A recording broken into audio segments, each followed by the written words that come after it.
Okay, so we're recording. Faizen's asking if you can meet. Yes, if you can come onto the campus. You should have a slot where you'll be in. I think I'm in for all of the first year slots, so it should be on your timetable when your bubble is coming in. I've been asking about what we can do about sort of people swapping or coming at different times. I haven't got a definite answer yet, but as soon as I do, I'll let you know, because I'm not entirely sure whether they've got you into groups and you've got to stay in those groups or whether it matters. Yeah, it will say Shang on the timetable. One of the things that we realised when we had to put in sort of extra sessions is they have to be attached to a module. So although it says Shang and that module, actually you'll get support for whatever you need in those sessions. So we'll help you with all of them. Okay, right. So welcome to the module. Hopefully everyone's got access to Aula. There is a bunch of stuff on there, and it will be growing.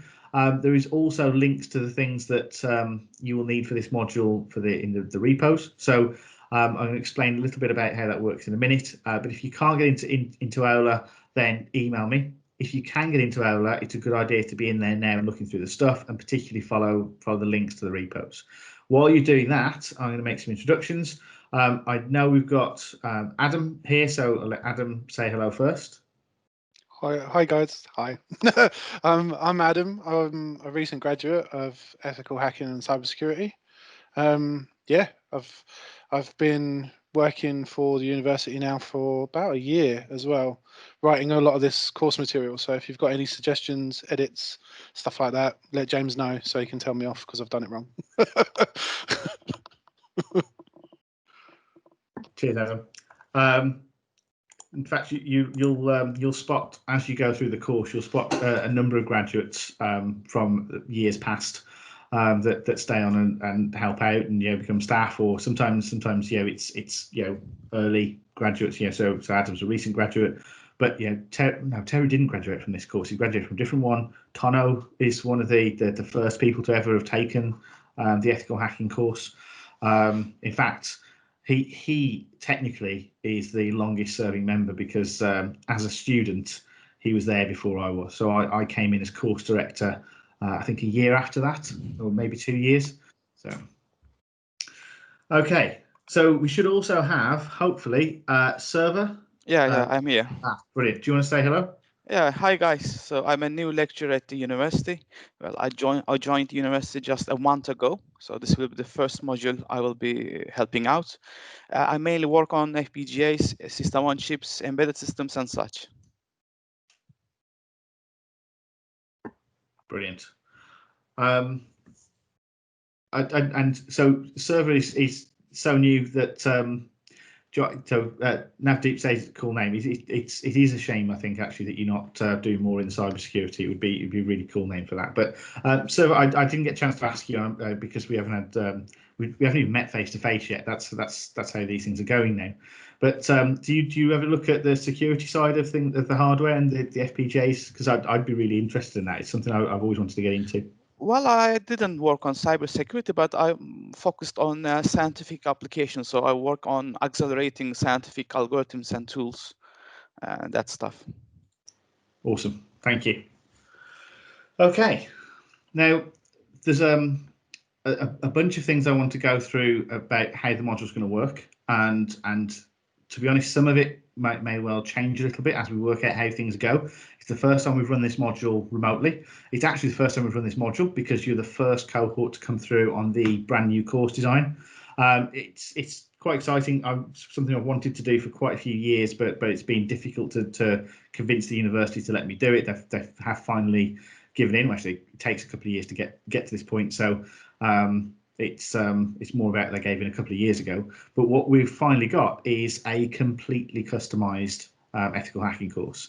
So previously we didn't have a programming module that was specifically for the ethical hacking students. It was a great programming module taught by some really good people. But the thing is, the examples and the things done, they miss out on the chance to really point out how is this used in cybersecurity? How can I use this for interesting things, or even how do I abuse this in some cases?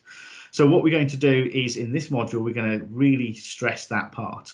And so what we're going to do with that is we're going to run it as a series of projects. This week,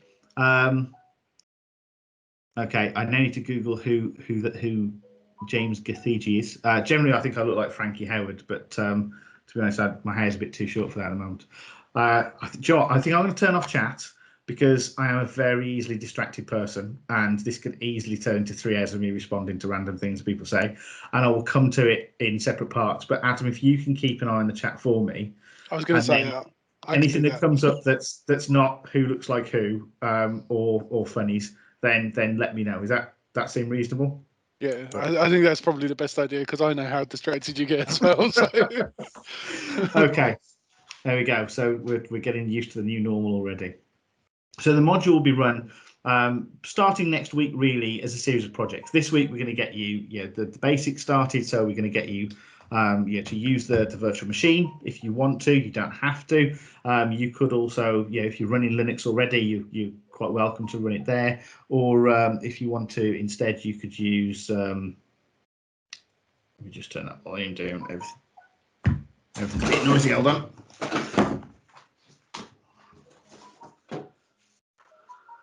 See what you guys have done? You've broken James now.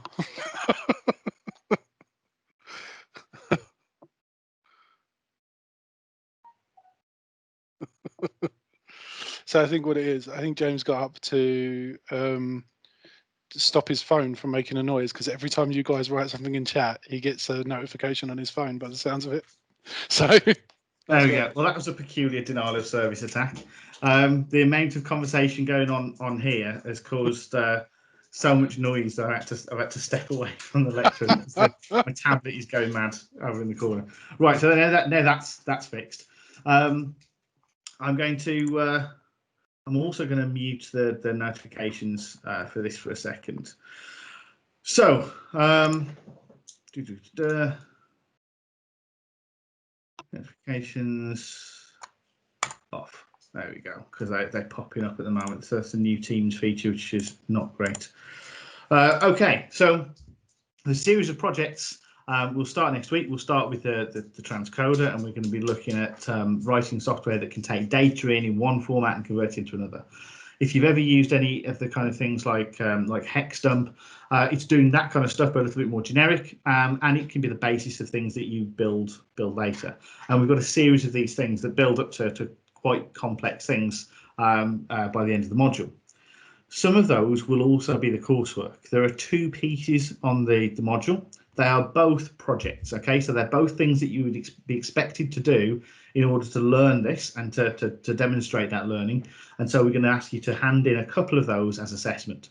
And the 2 that you're going to hand in are the brute force project, where you will be brute forcing password protected binaries. Okay, so you're going to write programs that will do exhaustive attacks, dictionary attacks, and some if you want to go really advanced, there's almost always some tasks to stretch you. If you feel like you're quite good at the programming, you want to go to the more difficult end, then there's some timing attacks on some of them that you can try out. And those you'll hand in, you report, and the same at the end. We've got the local enumeration and privilege escalation project, and that will be your final coursework. Okay. The final one will be explicitly done in groups, but you will be assessed individually. Okay, now how does that work? The way it's going to work is that you will discuss in your groups, and we'll talk more about groups and things in a minute, but you'll discuss in your groups when you're doing that project how you're going to write the code so that your plugins will work in other people's code, and then you write your own. Okay, so the reason we do that is because working collaboratively using version control, like Git and things like that, is one of the outcomes of the module. Okay, at the same time, nobody likes to be dependent on everyone else for their marks, and I certainly don't like having to try and work out if person A, B, C, and D all did the same thing, or whether one did more than the other. So you will only hand in your code and how you link to other people's code. The quality of that other person's code is not going to affect your mark. So it's the ideal middle ground for those things. So those are the assessments. We will talk more about them when we get a bit closer. You've got a good few weeks before we start on the first one, but you can have a look at the coursework briefs now if you want to, and familiarise yourself. They're on the GitHub Pages site, which is linked in one of the first bits of material on Aula.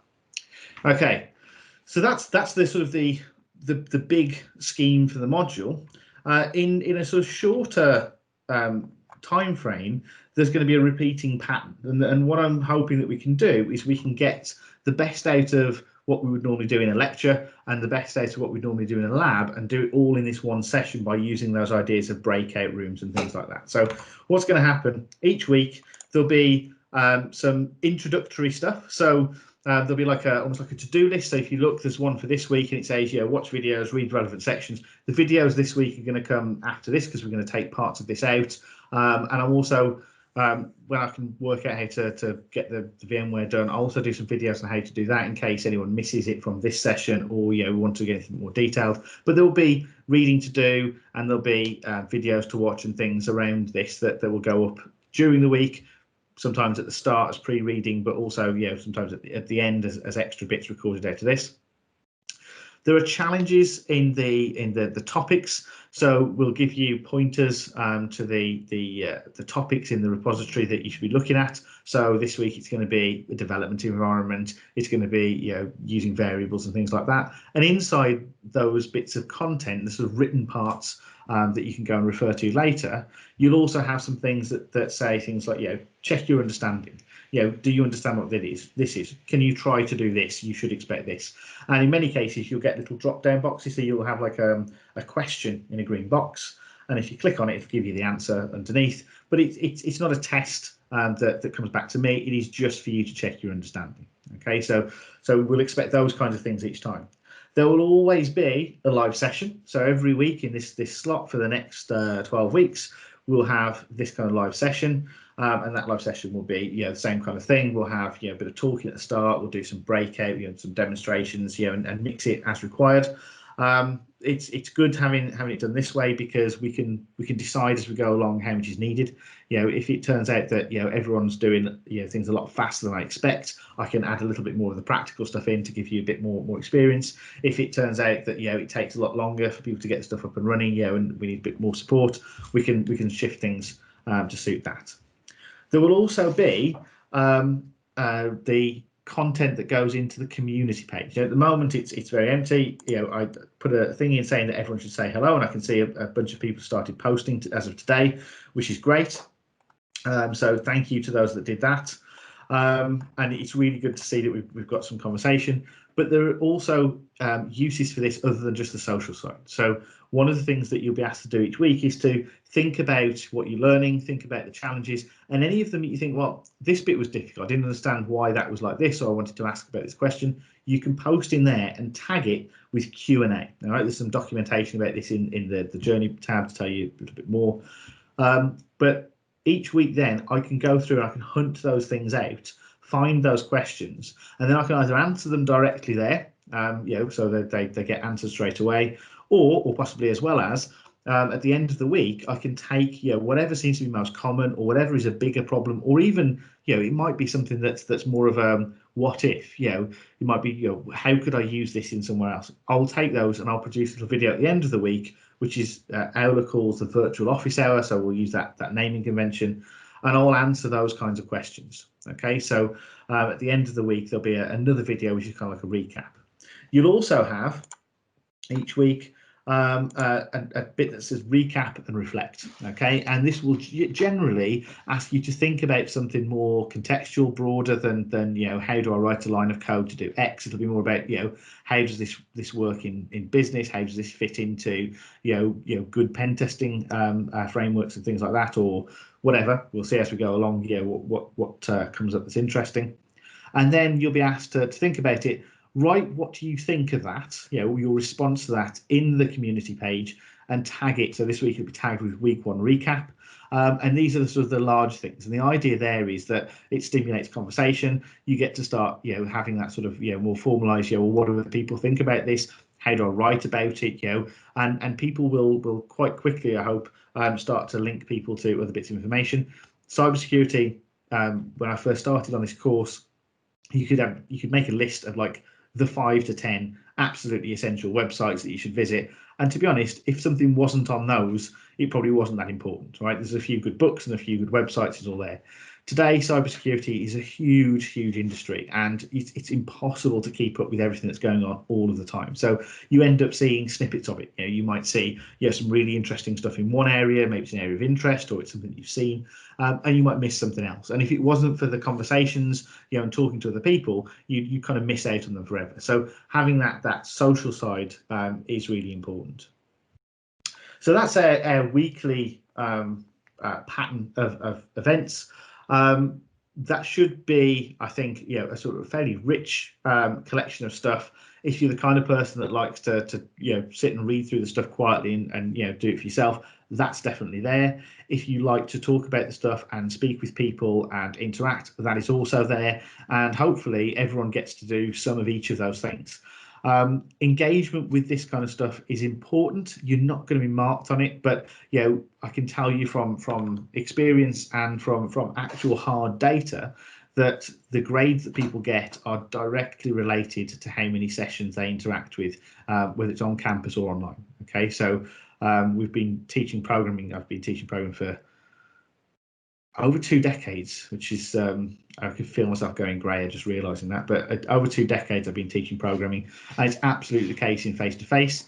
And over the past few years I've been running a lot of online courses through FutureLearn and Coventry University Online around cybersecurity, cryptography, IoT security and things like that, and it's exactly the same thing, right? So when it comes down to the really detailed stuff, engaging with it, being part of it, watching the stuff as it goes along is how you get there. No amount of watching all the videos at the end can make up for the time pondering it and talking to people and engaging with it and trying stuff out along the way. It's not one of those subjects. Programming needs to be done, and that's why also we have so much emphasis on these breakout sessions and the practical work. Okay, right. I think probably it's a good time to just check for questions. Adam, has anything come up that is worth answering now? The only question that's turned up so far is on the campus. So do the on-campus sessions influence my grades or not? No. If you need to come in and talk to people, you can come in and use those sessions. If you're doing purely online, that is fine. The way that on this course we decided to interpret that on-campus part is that this is how we're going to replace the look. I need to sit in a room where someone can actually directly talk to me if I get stuck on something, rather than have special little bits of material that you have to come in to do when actually we've got to do it social distance anyway. So it just felt a lot better to say, well, let's work on making the online stuff work really well, and then use that for those kind of support. So and just to be clear, no one's grades are affected directly by attendance or engagement. I'm only telling you that there is a correlation between those things. Okay, and it's very strong. It's ridiculously strong. But there nowhere do we go, well, she came to every session, she gets a first class mark. I hardly saw that bloke, he fails. It doesn't work like that. And I'm not saying there aren't exceptions either. There are people that you think aren't engaged. Maybe they sit quietly, maybe they miss a few sessions, but actually doing loads of work in the background. So it wouldn't work. I said this for a few years. It's whenever we get a new group of students, you can't help but think like, oh, they seem to be really good at this. They seem to be working really hard. Or maybe they need a bit of extra support. And at least 50% of the time, you're kind of wrong about how much effort's actually being put in anyway. So you have to constantly remember, as a lecturer, it's not always there on the surface. So we wouldn't engage with that. We got another question that is it advised to learn object-oriented programming early so it can benefit you for the future, just in theory? Oh, okay. So settle in. This is one of my topics. No, so I was around when object-oriented programming in education was should we do it? Should it be saved for a final year topic because it's so advanced and complicated? And the people that were teaching programming at the time all had to go on special training to learn this brand new concept. And lots of people got carried away with it, and it was going to be the thing that solved all of programming's problems. And of course, It's not. I mean, object-oriented programming is just more syntactic sugar. It's fantastic. You know, it's for anything of any scale, you wouldn't want to not use it. However, for a lot of the things that you do which are quite small, you don't necessarily need to use it, and so you start making objects, you know, too soon, and it seems like an unnecessary complexity. In the same way, the way I like to explain it is, if you're teaching someone to program, you don't start telling them about you know, why you would put things into you know, functions and loops before you've shown them a single line of, you know, hello world, which is exactly what we can do today, and we'll build up to functions. But trying to start with objects means you're trying to get across some quite advanced abstract ideas without them ever having to see any of the problems that might solve. So in my experience, it's always been the case, you feel like you're saying, look, just trust me, do it like this, right? And it's much easier to explain to someone that's done a bit of programming why you should be using objects. Now, if you've already done some programming and you're used to the concept, then you can run with the stuff that we're doing even in the early parts of this and turn it into objects. In some ways, if you're using Python, you're using objects straight away because it's a very object-oriented language. It just doesn't require you to actually write code that sort of looks object-oriented. But you know, all of the basic types are objects. You know, you interact with them as they're objects. You know, they contain data and functions.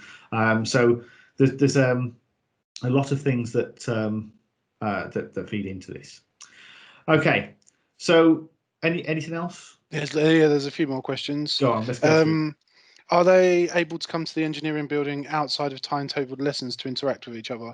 I'm not sure what the rules are since COVID, so we're trying to get an answer on that now. We've only just had an answer to whether staff can be in there outside of class times. So give us a minute. At the moment, if I want to go on campus, I have to book my own office in advance. So I will find out. I'm hoping the answer is yes, because I do think the ethical hacking lab is a resource we don't want to do without for too long.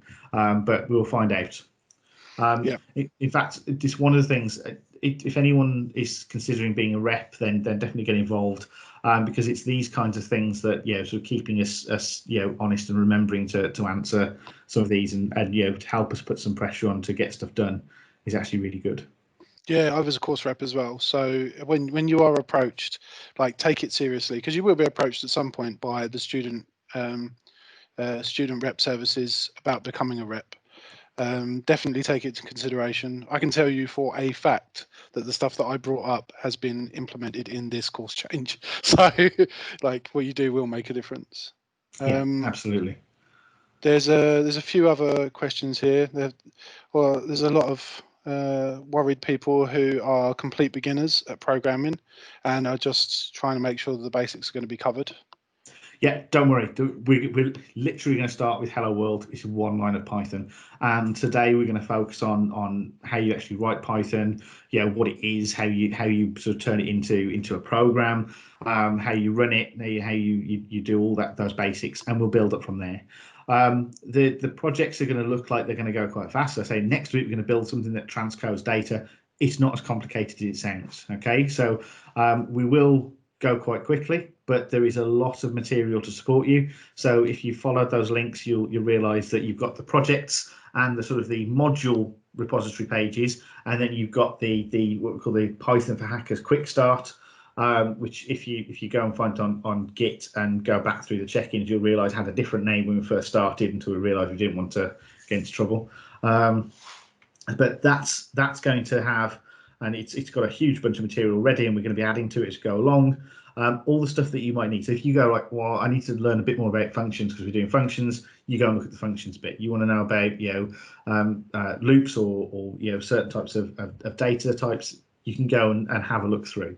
If something that you think, oh, I'd like this, but it's not there, let us know. Okay, so we're filling it in as we go along, because it's, if we were on campus, you wouldn't need it because we'd be there and we'd be just saying like, that, you know, the Python documentation is great. There are great tutorials already that you can follow if you want to do stuff. Yeah, that's, yeah, writing another set then wouldn't really be that useful. But what we wanted to do with this was have like a repository we could just jump straight into that is made for, look, I just want to get this stuff working and I want to see, you know, how to get these actions out of it. That's where it would go.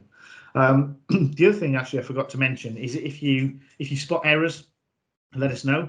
If you spot the error and just tell us, so it could be a typo, could be, yeah, we've mistyped something, or we've just got something wrong, broken links, whatever. Let us know. We'll fix it. The whole thing is live, so we can fix it very quickly.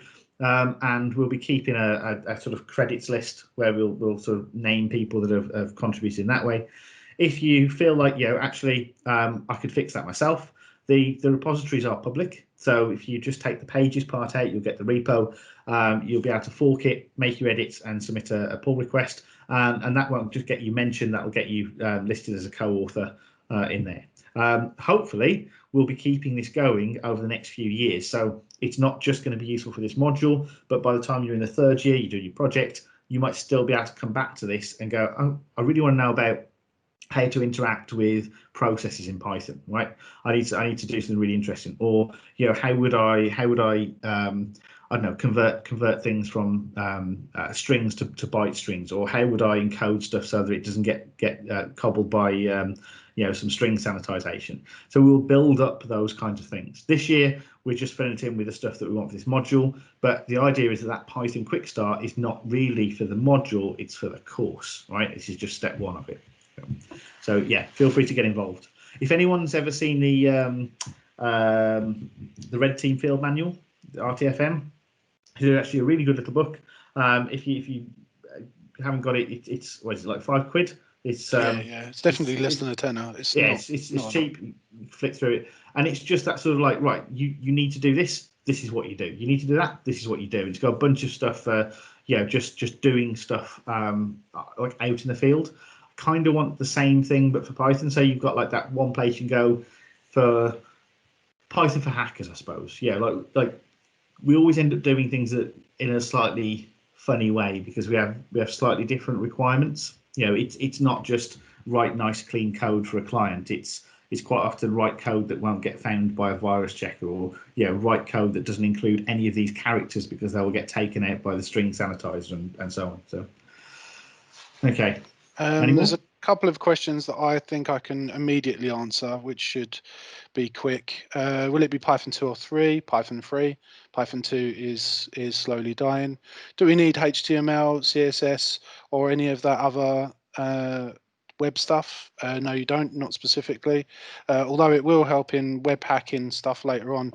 You don't need, it's not a prerequisite to know any of that stuff. And you will have a module on that as well. So it's one of the things that we didn't have before, which we have now, is in the first years how to do databases and web stuff in a short form. So it's a small module, but what it means is you've got that basis for later when you're looking at manipulating stuff that goes into websites, or trying to drop file includes and things like that. You have a much better idea of how those things are structured. Yeah, so Omar asked a question, and Simran did as well, which are similar in the same vein, and that is there any additional programming help, videos, like help with coursework that could be available and such? So I'm going to be making videos as we go along of whatever I think is useful, and I would happily take requests as well. So if we're not hitting the right sort of stuff, let us know. We've never had to do it like this, so I'm sure we'll sort of change the way we approach it as we go along to meet your needs. But also there is a programming support centre. Previously that runs on campus, and it's sort of dedicated hours with programmers in there. So it could be me, Dan, if you haven't met yet, or whoever would be in there, and anyone with programming issues can come into it. And a lot of it was staffed by the ethical hacking staff, because a lot of us like programming. It's one of the interesting things. That is going to happen. I'm just not entirely sure what format it's going to be in, whether they're going to make it a mix of on-campus hours and online hours. But as soon as that's finalised, I'll put stuff on Aula and let everyone know. So yes, there'll be plenty of support. And of course, there's also the office hours and stuff which we talked about earlier. One of the other questions that I skipped over was, are we going to be programming in assembly? I forgot about that one. Sorry. So you will at some point. So in this module, we're gonna touch on it at a few points as we go through the modules, because we're going to look at how certain things work, but we're not going to be doing things from scratch in assembly. Personally, I would really like that, but 99.9% of students that I've suggested we do this at level 1, gave me the kind of face that you don't want to have to see twice. It's not really a sort of level 1 subject. If you like programming, then it's great. It's good to learn. It's useful, but I can't say that if you went into industry and cybersecurity and found out how many people are proficient programmers with assembly, it's a very small number. It's a tiny number.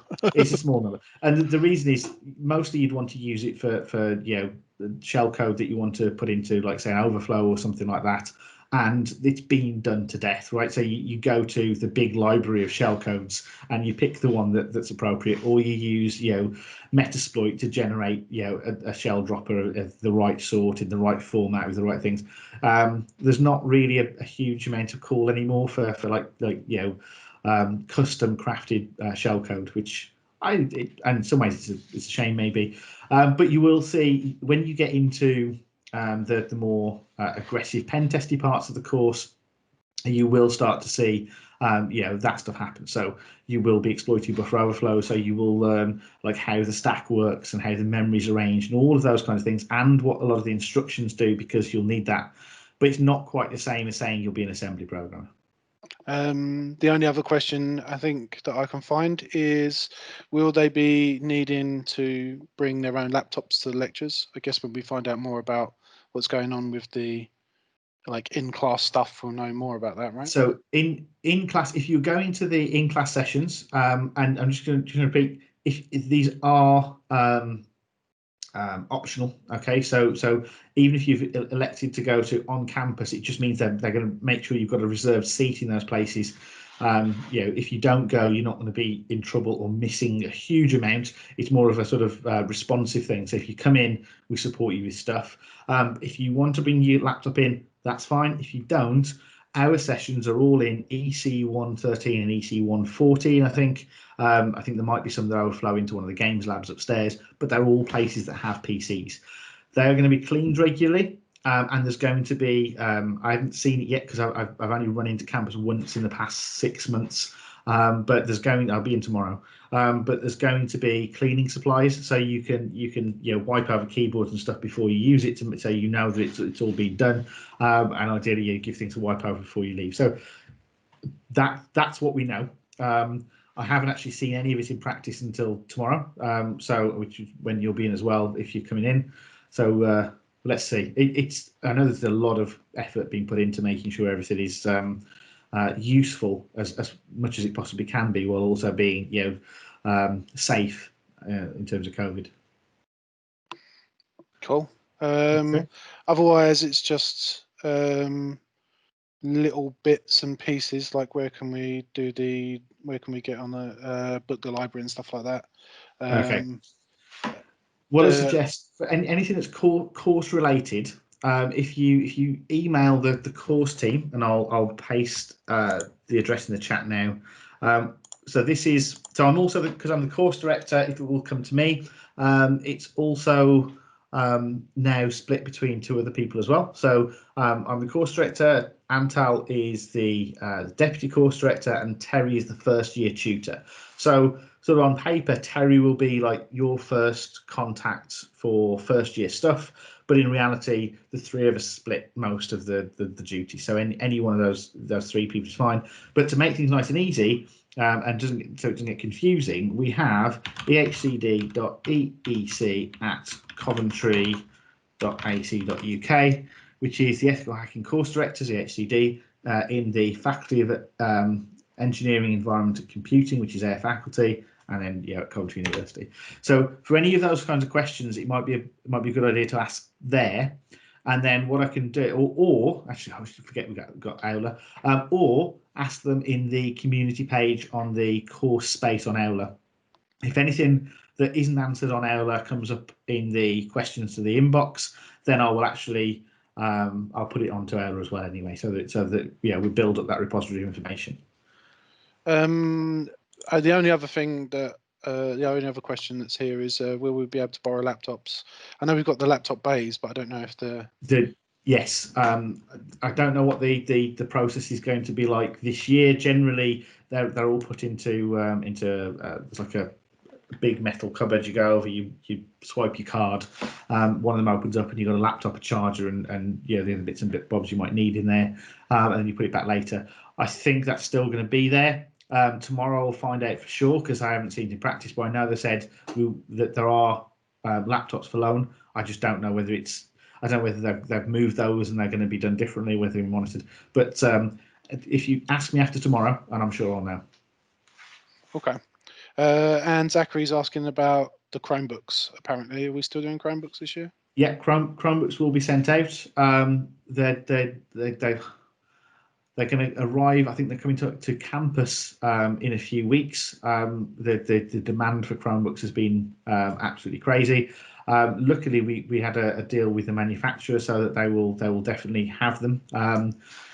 Usually, we'd like to have them, sort of day one and hand it out, and then keep a stash for the late enrollers. But it's just not been possible this year with everything going on. We also don't really know yet the easiest way to distribute them. I wanted to post them out to people, but it turned out that we have people all over the world and moving, and we'd end up losing them by the sounds of it. So I think they're going to do some sort of hybrid. I'm not sure of the details yet, but if we maybe next week when we've got the first week out of the way and the more immediate stuff, I'll chase up with Fazana and Claire, who are the people actually doing the ordering and distribution. Cool. We've got a couple more questions about the Chromebooks. I can answer them quite quickly. Chromebooks aren't fantastic, so I don't know what the specs are specifically. We normally don't know what the specs are before we get them. So yeah, but they're not going to be great. For the programming stuff though, you should still be able to do most of the programming stuff that you want on the Chromebooks, because that's kind of why we get them.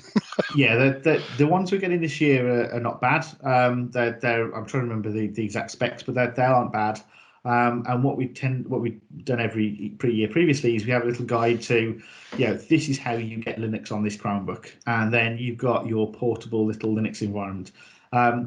They're like Adam says, they're not hyper powerful, but that's kind of the point. We wouldn't be able to afford to send everyone a $2,500 laptop with octa-core and 64 gig of RAM, but it doesn't matter because what the Chromebook is, and this is why I love my Chromebook. I still have one of the first ones we ever used, and I've got to replace it because it's technically not supported anymore, and I don't get any more updates. But it is so light and easy to use. It's just it takes no space in my bag. The battery lasts just forever, and I can run Linux on it. And if I've got a Linux environment, then I'm happy. I know people always bang on about this if they're Linux fans, but the efficiency thing is just amazing. I'm even on this machine now. I mean, Windows here, but I've got a virtual machine running Linux, which runs smoother than the host operating system. I don't even know how that's possible, because it's the same resources. But anyway, and so you dealing with Python, it would be absolutely perfect for that. Basic pen testing stuff, absolutely fine. In fact, a lot of pen testing stuff, not just basic stuff. It's you don't hack better because you've got more cores. No, that's true. And we had terrible Chromebooks. The Chromebooks have gotten better every year, and we still managed to run VMs. And you got the duff year though, didn't you? So it got to the stage because when Chromebooks were not quite so popular and we started ordering them, we ended up ordering so many that we used to have to lodge the order in advance, like almost like a year in advance with the manufacturer, not just the supplier, so they could make enough of them. And it ramped up, the number that we're having because like some of the other courses started to want them, and in the end we're ordering like 700 Chromebooks in 1 year, and they clearly couldn't cope with it. That was, I think was it Acer those ones that we had. That was Acer ones, yeah. And we literally had some arrive. We literally had some of them had no keyboard, like literally missing like obvious parts of the Chromebook. We had like at least 1 in 10 of them, 1 in 20 of them, something like that, had no operating system. Luckily, we could just flash them. That was crazy. But the year before, the previous version, they were fantastic. They were just perfect. They were rugged little plastic things that just run and run and run. Mine still goes now. Anyway, again, sidetracked. Right. I was going to say let's crack on, shall we? Because otherwise we could just talk for the rest of the session. This is the good thing about editing the videos afterwards. We can fix these things. That's true. Right. There's no way this has been recording for an hour and 40 minutes. No. No, That recording indicator's wrong. That's from when the first person got into the meeting. So somebody was very early. Good for them. I thought I managed to actually just waste an hour and 40 minutes talking about right. Chromebooks. Right. Okay, right. So what we're going to do, we're going to start off with a really simple demo. Okay, so most of this is get us over that first little hump. We're going to have a demo of some Python, and you're going to go and try it in your breakout groups. In many ways, this is to stress test the idea of having the breakout rooms. I've waited to make the channels until now because no one had registered into Teams.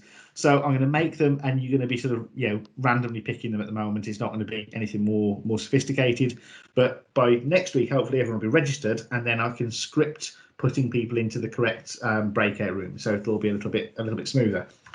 The demo comes first, though. So there is a link, and I'll copy the link now into the chat, but it is also on Aula. To quite a neat little thing. It's Python online. Okay, so our first bit of Python, we're not even going to need to install a single thing. We don't need to download anything. And what we're going to do is we're going to use that to do a little bit of sort of hello world and stuff. So I'll share my desktop. Hopefully everyone can see that. Adam's that coming through okay at your end? Coming through, yeah. Brilliant. Right.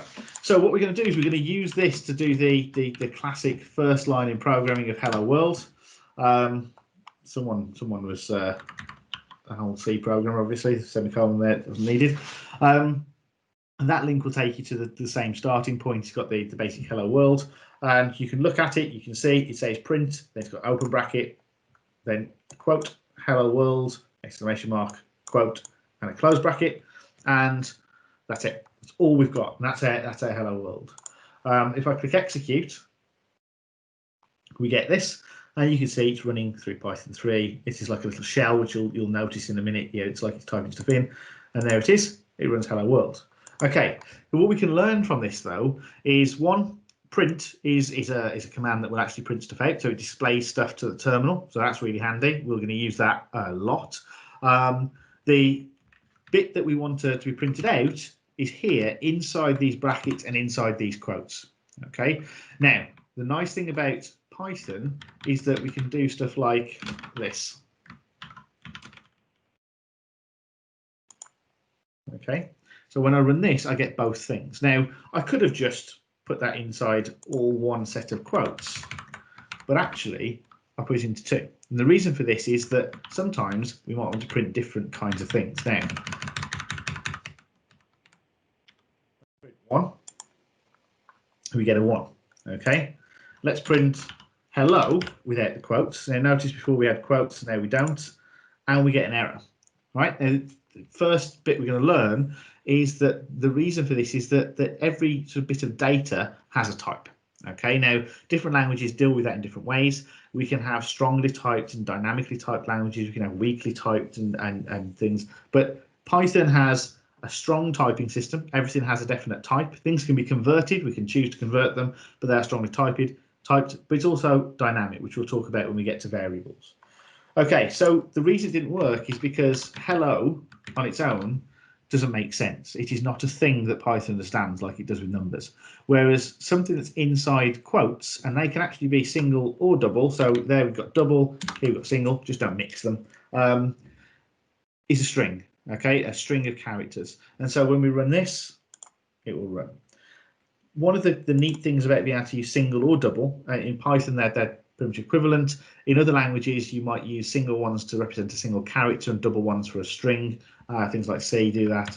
The good thing about having it double is we can do this and it's fine.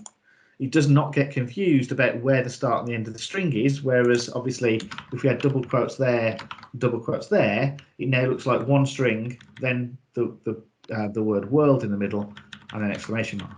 So if we wanted it to work with those, we could swap these ones in the middle. So if we start a string with double, that's to end with double. Okay, so execute, and you can see it works. So this is the obvious basic program. It's what people do in almost every single language that it starts off with, and there it is.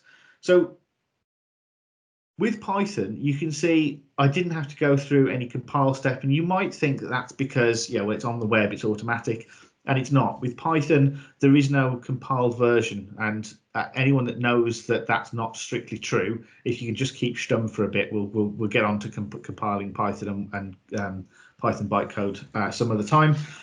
But in practical purposes, you run Python. You run the source code, you don't compile it to an executable and then run it. So we say that Python is an interpreted language rather than a compiled language. Okay, so back to printing out some numbers. If I did 11, 12, 13, we get 11, 12, and 13. Notice we don't have those commas. So what we're doing is we're passing in 3 numbers to print, 3 things into print, and it prints them all with a space in between. I could replace one of them with string, or 2 of them, or 3 of them, or whatever I want it to do, and it'll print them. So give it as many things as we want, they all get printed. Okay. If I wanted to print something on the next line down,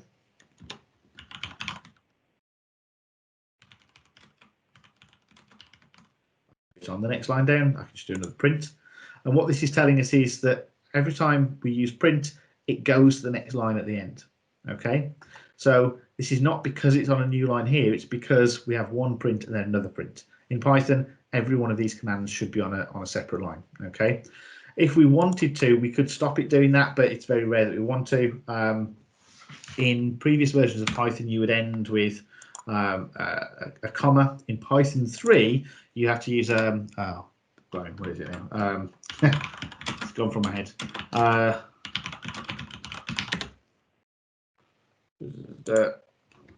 This is how rarely I actually use this. Oh, look, there we go. Hello world again. There is an optional. No, that's the separator. Separator. And if I was smoother, here we go. Oh, it is just end. So probably could have guessed. We take the end is equal to nothing. Okay, and then you can see it doesn't put the new line. So it's not the new line here, it's the fact that we have separate print statements. Okay, the next thing that I wanted to do, and I'll pop us back into Aula. So this is where we are. Here's the hello world. What I want you to do is we're going to in a minute go into the breakout rooms, and I want everyone to go to that URL, which you can get through the chat or through here, and I want you to do a series of print statements that do, my name is, and then you're going to be in groups. I wanted to get this done in advance, but as you probably realised that the registration's been quite slow, and we've only just got everyone registered onto Aula. I think there's still probably a few people straggling. We've only just like during this session got everyone into teams, so we haven't been able to put you into groups just yet, but we will do. When we do that, you're going to need a group name. Okay, I really don't want to be talking about group A, B, C, D, E, and so on for the rest of the semester. And ideally those names are going to be something interesting. We've always had we've had a tradition of first years picking group names. And the advice I've even written it down somewhere. That the advice is that funny beats cool every single time. Within a few weeks, if you try and call yourself by a really cool name, you'll realise it wasn't that cool and doesn't sound so good anymore. Whereas funny lasts. So Cisco Disco is still one of my favourites. Adam, what was yours? Eat, sleep, pone, repeat. There you go. So anything like that. We had Run CMD. That was one I liked quite a lot. We've had a few people try to go for jokes with a bit of innuendo in, which we usually sort of convince them to edit. So IP freely was one of them. It's the reference to the IP addresses. If it's funny enough, it'll pass. I think, but if you're going to go down that route, you've got to really make sure it's, the punnage has got to be spot on to get past that filter. So what you're going to do is you're going to think for now, because you're not in groups, what I want you to do is to think about potential group names individually and logo. So when you put into your group, and you'll be in groups of 4, because the research says that's the right size group for programming teams. Those are going to be your 4 options. I mean, you can obviously make up something else. So you're not going to be, this week, this is just about coming up with some funny ideas, thinking about what you want to do. You're not going to be held to any of these. But in next week, assuming we've got all the stuff sorted, or the week after, if we don't get sorted until then, whenever we do, that's going to be your group's name, options, and then you can work from there, okay, or pick something else. So my name is this, and then a group name and logo. You can draw this, so it's going to be ASCII. You can draw things quite easily. If you look in here, if I wanted to draw, sorry, I'm trying to use Emacs key bindings in here, and that's not working. If I wanted to draw a box, I might do something like this.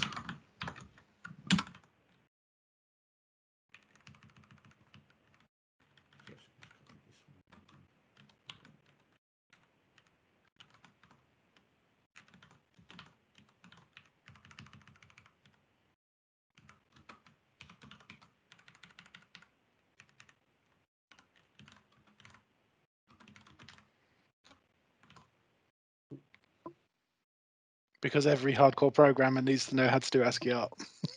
Yeah, so I could do something like this, which is fine. But there are also plenty of ASCII art generators.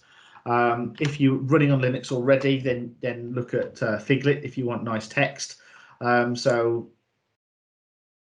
you can do stuff like this. This is very much like what you get out of Figlit. So you can, let's say you want to call yourself, I don't know, what are the ones that people have had in the past that then they regretted? Okay,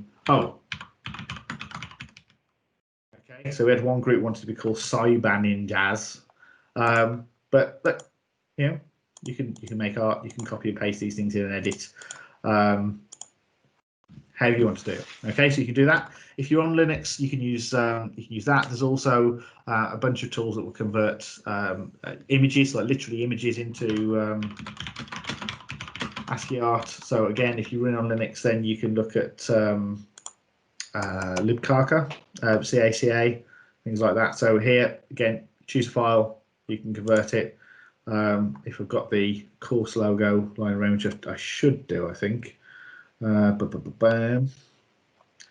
laptop died on Friday. This is a new laptop, and I don't know where I've been putting everything, because I normally am very, very tidy with where I put stuff, and I just stopped caring on Friday because I needed to get everything ready. So let's see what it looks like. There we go. Actually, that looks pretty good. So you can see we can generate stuff here. While we're on the subject, anyone you've all seen the logo, I think, because it appears in various places. Can anyone noticed what it actually says? I mean, I know the answer, so it's a bit. Yeah, you were there at the inception, I think, weren't you? Yeah, it was, yeah. This is the unofficial logo that was totally only created by students, because we're not allowed to have alternate branding.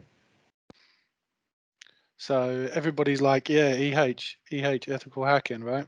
Yeah, but look, it's CU, Coventry University, ethical hacking. Yeah. There we go. Stanley got it. Yeah. Max, Ryan. Everyone realizes it now after you've said it as well. So there you go. The point being, it's always worth looking at things in detail. Okay. Oh, there we go. I've just realised I forgot to make that visible. All it does is link to the page you can already get to anyway. That's visible. Okay, right. So sometimes it's not. I can see everything all the time, but you can't necessarily see it all the time. Okay. So your job is now to go into the breakout rooms. I'm going to make those right now that we've got everyone here. So I'm going to stop sharing, and hopefully this is going to work. We ran a summer school for people across Europe in healthcare looking at stuff there, and we did it successfully. And now Teams looks totally different, and I never know where to look for anything. So it should just be. Come on. Nope, not add a tab. This was easy before. Add channel, there it is. Okay.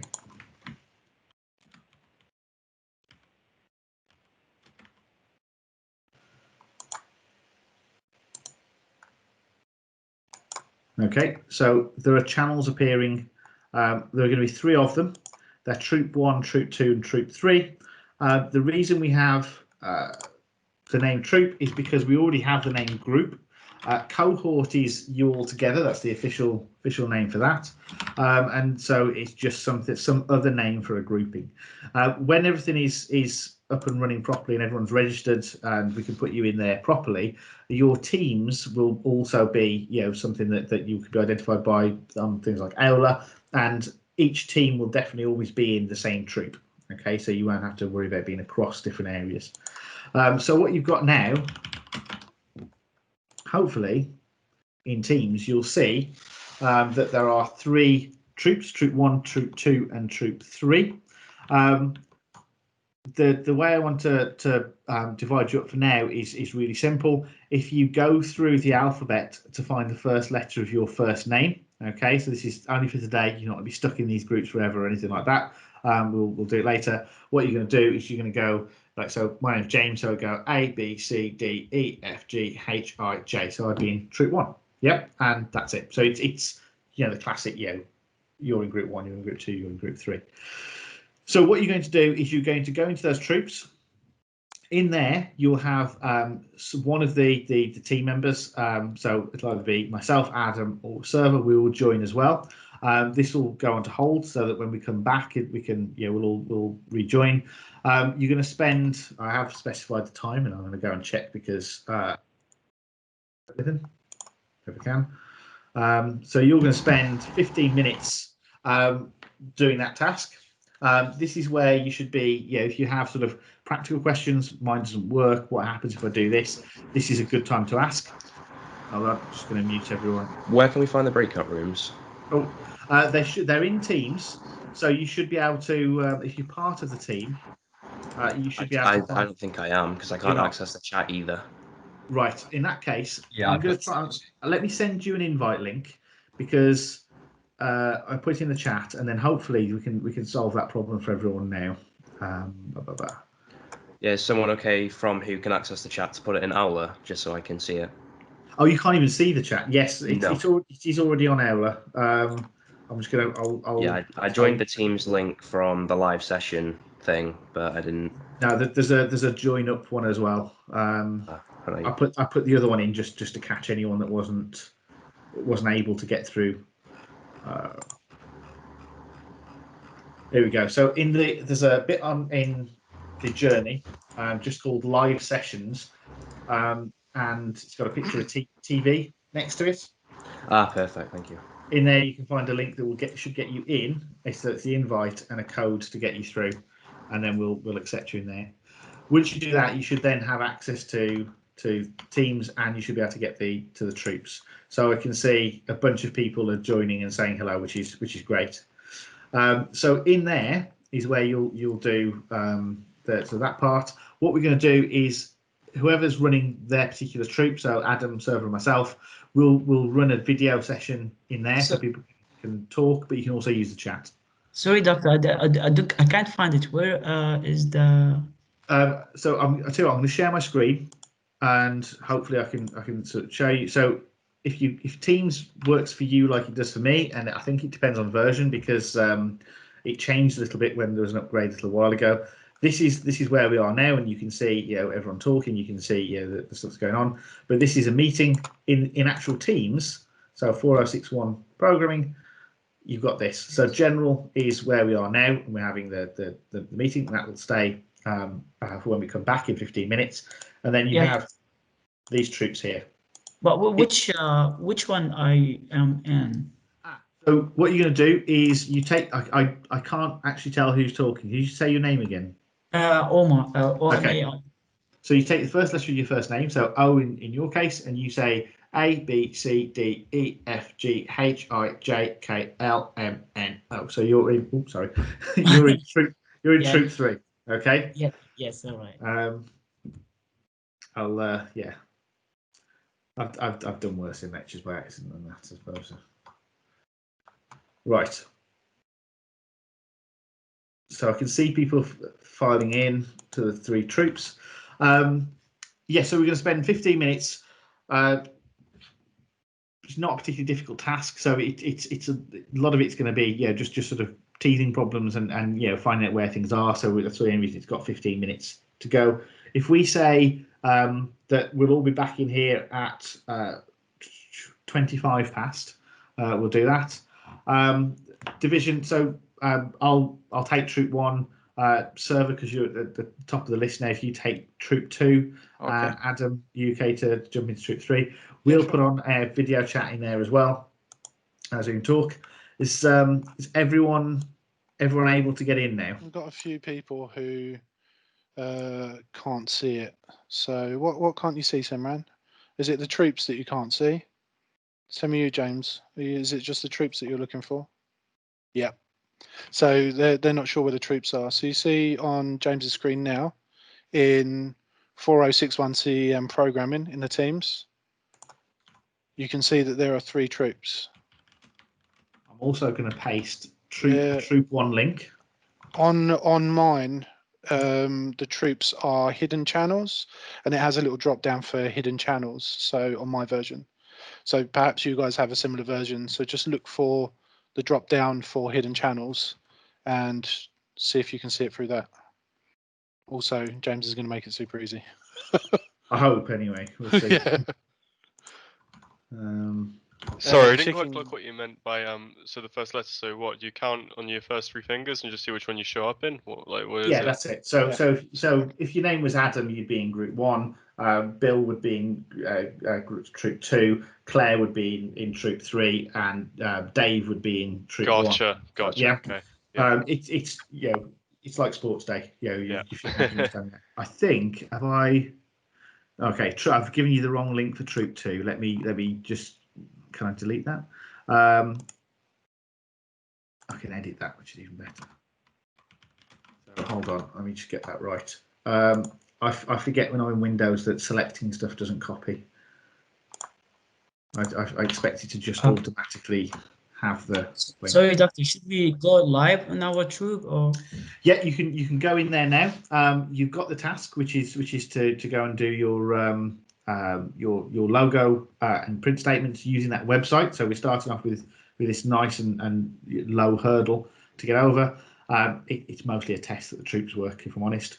Then we're back at 25 past, so in just over 10 minutes now, into here to move on to the next bit of the session. Okay. Okay. I Brilliant. can't actually see the chat, so I can't actually use the link for the. Right. Is that Michael? Are you in? Yeah. Are you in Aula as well? Yeah. Okay. If you go into Aula and use, let me get back to Aula. Where am I? If you get into the live sessions part, so in Journey, and then down to live sessions, there's an invite link to get. So at the moment, I think you must be a guest rather than actually a member of the team. So if you use that invite link, you'll become a member, and then you should be able to get access to all the other bits.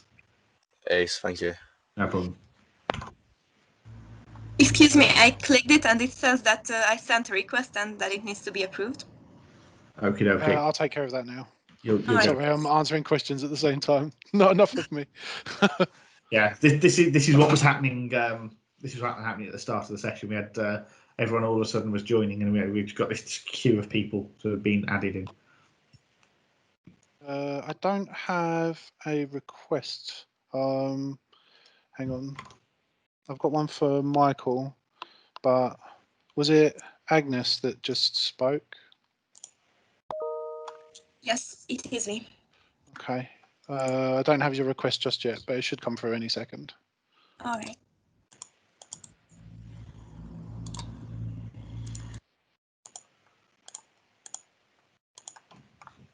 Okay. I don't see it either, but hopefully it'll come through. I've also found that there's a way to make them visible, but now I don't know why some of them are bold, some of them aren't. But... Yeah, it's weird, isn't it? It's definitely not clear. Ooh, fun stuff. No, nothing in it. That's typical Microsoft. You can't keep doing the Microsoft bashing. I know, while using like a completely Microsoft platform. I know. Right. I'm going to keep an eye on that, but I'm going to jump into Troop 1, I think, because I think we've mostly got people there. Agnes, hopefully it'll come through in a second. Do you see the chats in here, or are you a guest in this? Just to check. Not at all. No, at all. Okay, so I think it is a guest thing. Hopefully it's going to come through any second. In the meantime, I'm going to try and direct message you, Troop 1. It's very easy to work out yours, which is good. Oh, no, I can't. Yes, I can.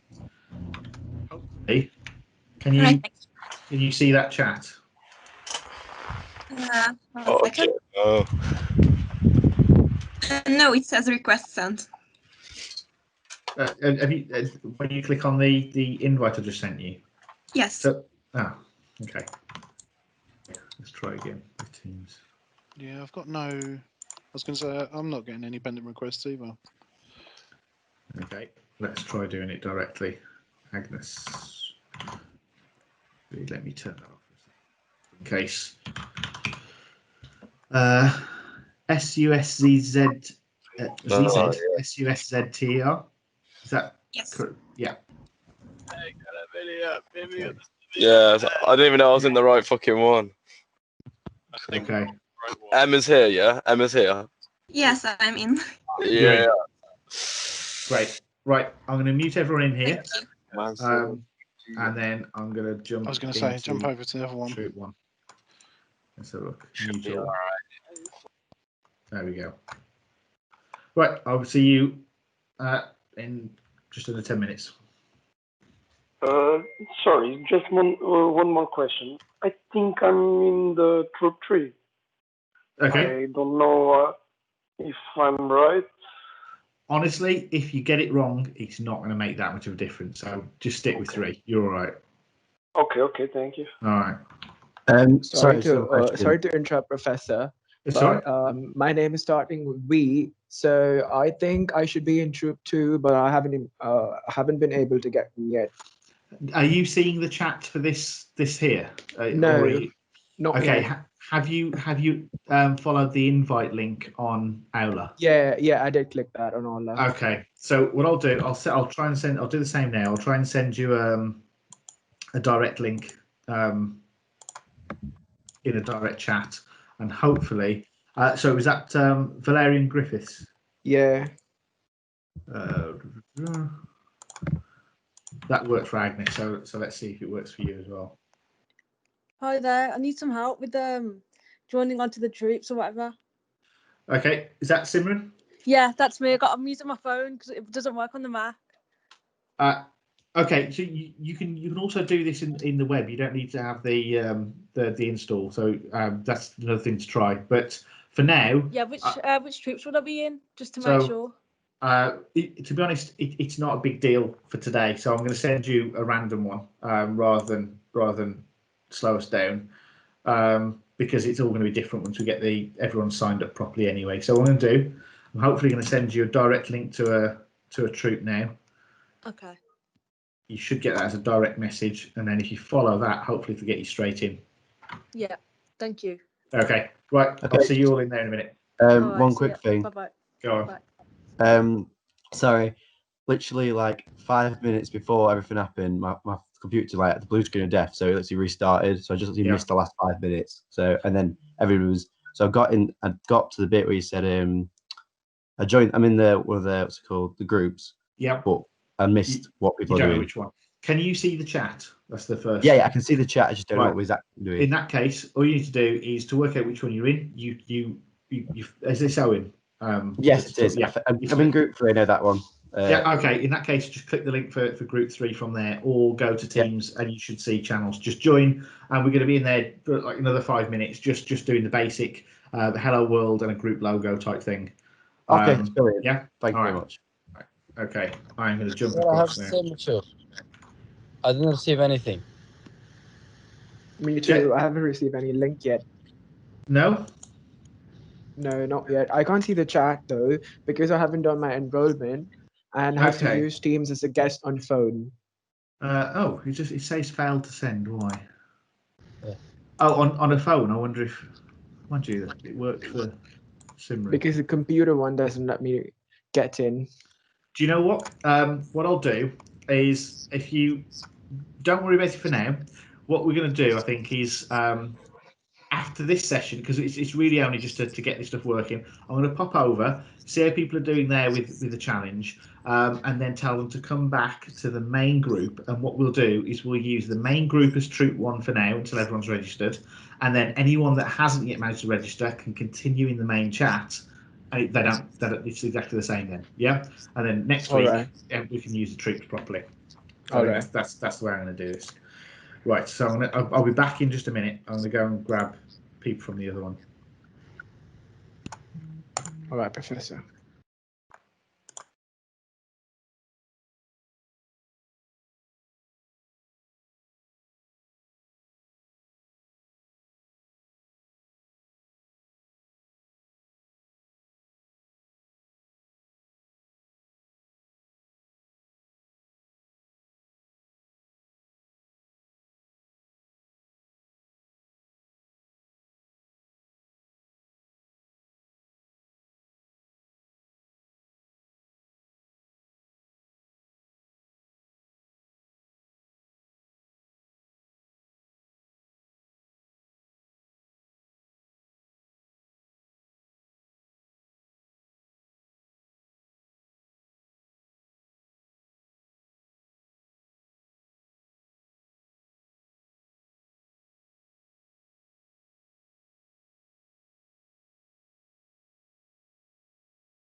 Okay, hopefully I'm back. Is there anyone still here?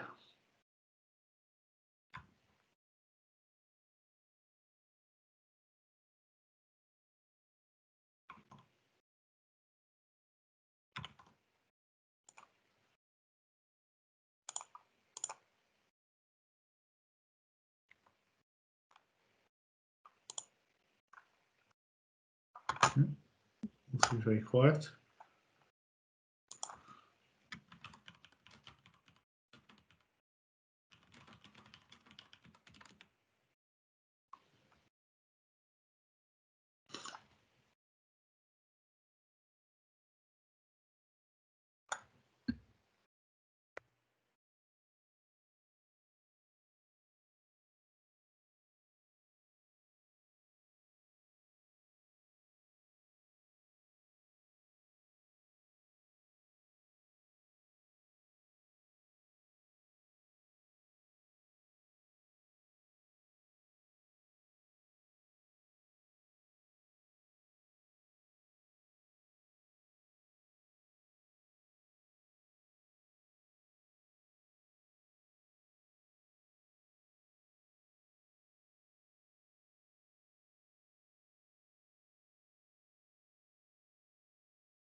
Are we all meant to be back in here now then? Yeah, just waiting for some of the others to come back through. I think we're there. Okay. So hopefully everyone managed to do some Python. I know Troop 1 definitely got into the ASCII art part of it, and the theme music to go with it. Yeah. We'll try not to burst into song just yet, though. Hopefully everyone managed to actually do the Python part as well, and just try the thing out. The troop thing, I think, works. It'll be easier when everyone's registered. But what we're going to do from now until the end of this session, we're going to use this room, the main room, as Troop 1, and then anyone that hasn't yet managed to join the team properly will be still able to get a group experience for these bits and pieces. It doesn't really matter for that first one. Although I honestly was more worried that people were going to be like, what a silly little task. I didn't expect you all to be having quite so much fun with it. So a lot of people, you've turned the chat into a clown fiesta now as well, because ASCII art started to go in there. So I think we've done well. It is. At least I think people are used to the idea that this is, we know who everyone is on this one. There's no real hiding. I will save my story of the enormous ASCII penis in the lecture theatre for another day. So.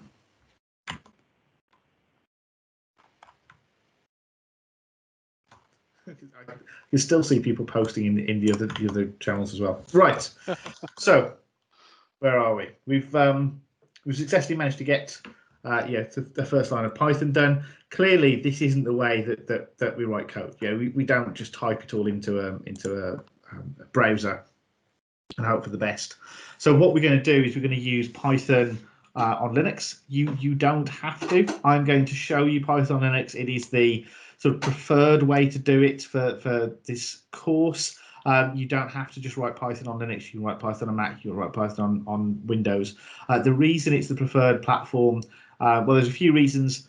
Firstly, Linux is a great development platform because you've got a lot of options and it's very open. So you can really sort of Sorry, see James. how things are built. Yeah. Well, I'm asking you, is it gonna happen something like important in the next like 20 minutes because I'm dead hungry and I'd like to order some food? Is something important gonna happen, such as groups or tasks? There's going to be tasks, there's going to be all kinds of things, but if you miss any of them for this week, you really aren't going to suffer a huge amount. This bit will be recorded, and the tasks part you can catch up with whatever. So if you need to eat, then get some food. Okay, thank you. But maybe next week we can sort of plan for that and maybe have an early lunch, or even just bring some food. If it was in the lab, it'd be a little bit more difficult. But here you can all eat anonymously. Okay, thank you. No problem. Okay. Yeah, I mean, how do we even know if you were eating if you got your mic turned off? Exactly. I can't really get away with that. I can maybe justify having like sips of coffee, but if I just start breaking into like some nachos and cheese or something in the middle, beard full of anyway. So what we're going to do is we're going to use Linux, and the reason we're using Linux is twofold. Like I was saying, the first is because the Linux platform is nice for development because it's so open. You have a lot of access to various libraries, you have a lot of tools, and they're all free. Okay, free with a capital F, as in they don't come with restrictions, but also free with a little f, meaning you don't have to pay for them. So that's quite nice. But the other thing is that in cybersecurity, Linux is generally the preferred platform for actually operating. For sort of the same reasons, and a little bit extra because actually having access to the low-level system as you need to in various ways is really useful. It's also quite a secure system, so it's always been built as a multi-user system since the very early days, which means you don't have this problem that Windows always has had, in that there's assumption that whoever's sitting at the keyboard must be the owner and therefore can do whatever they like, and it's also a route for compromise that way.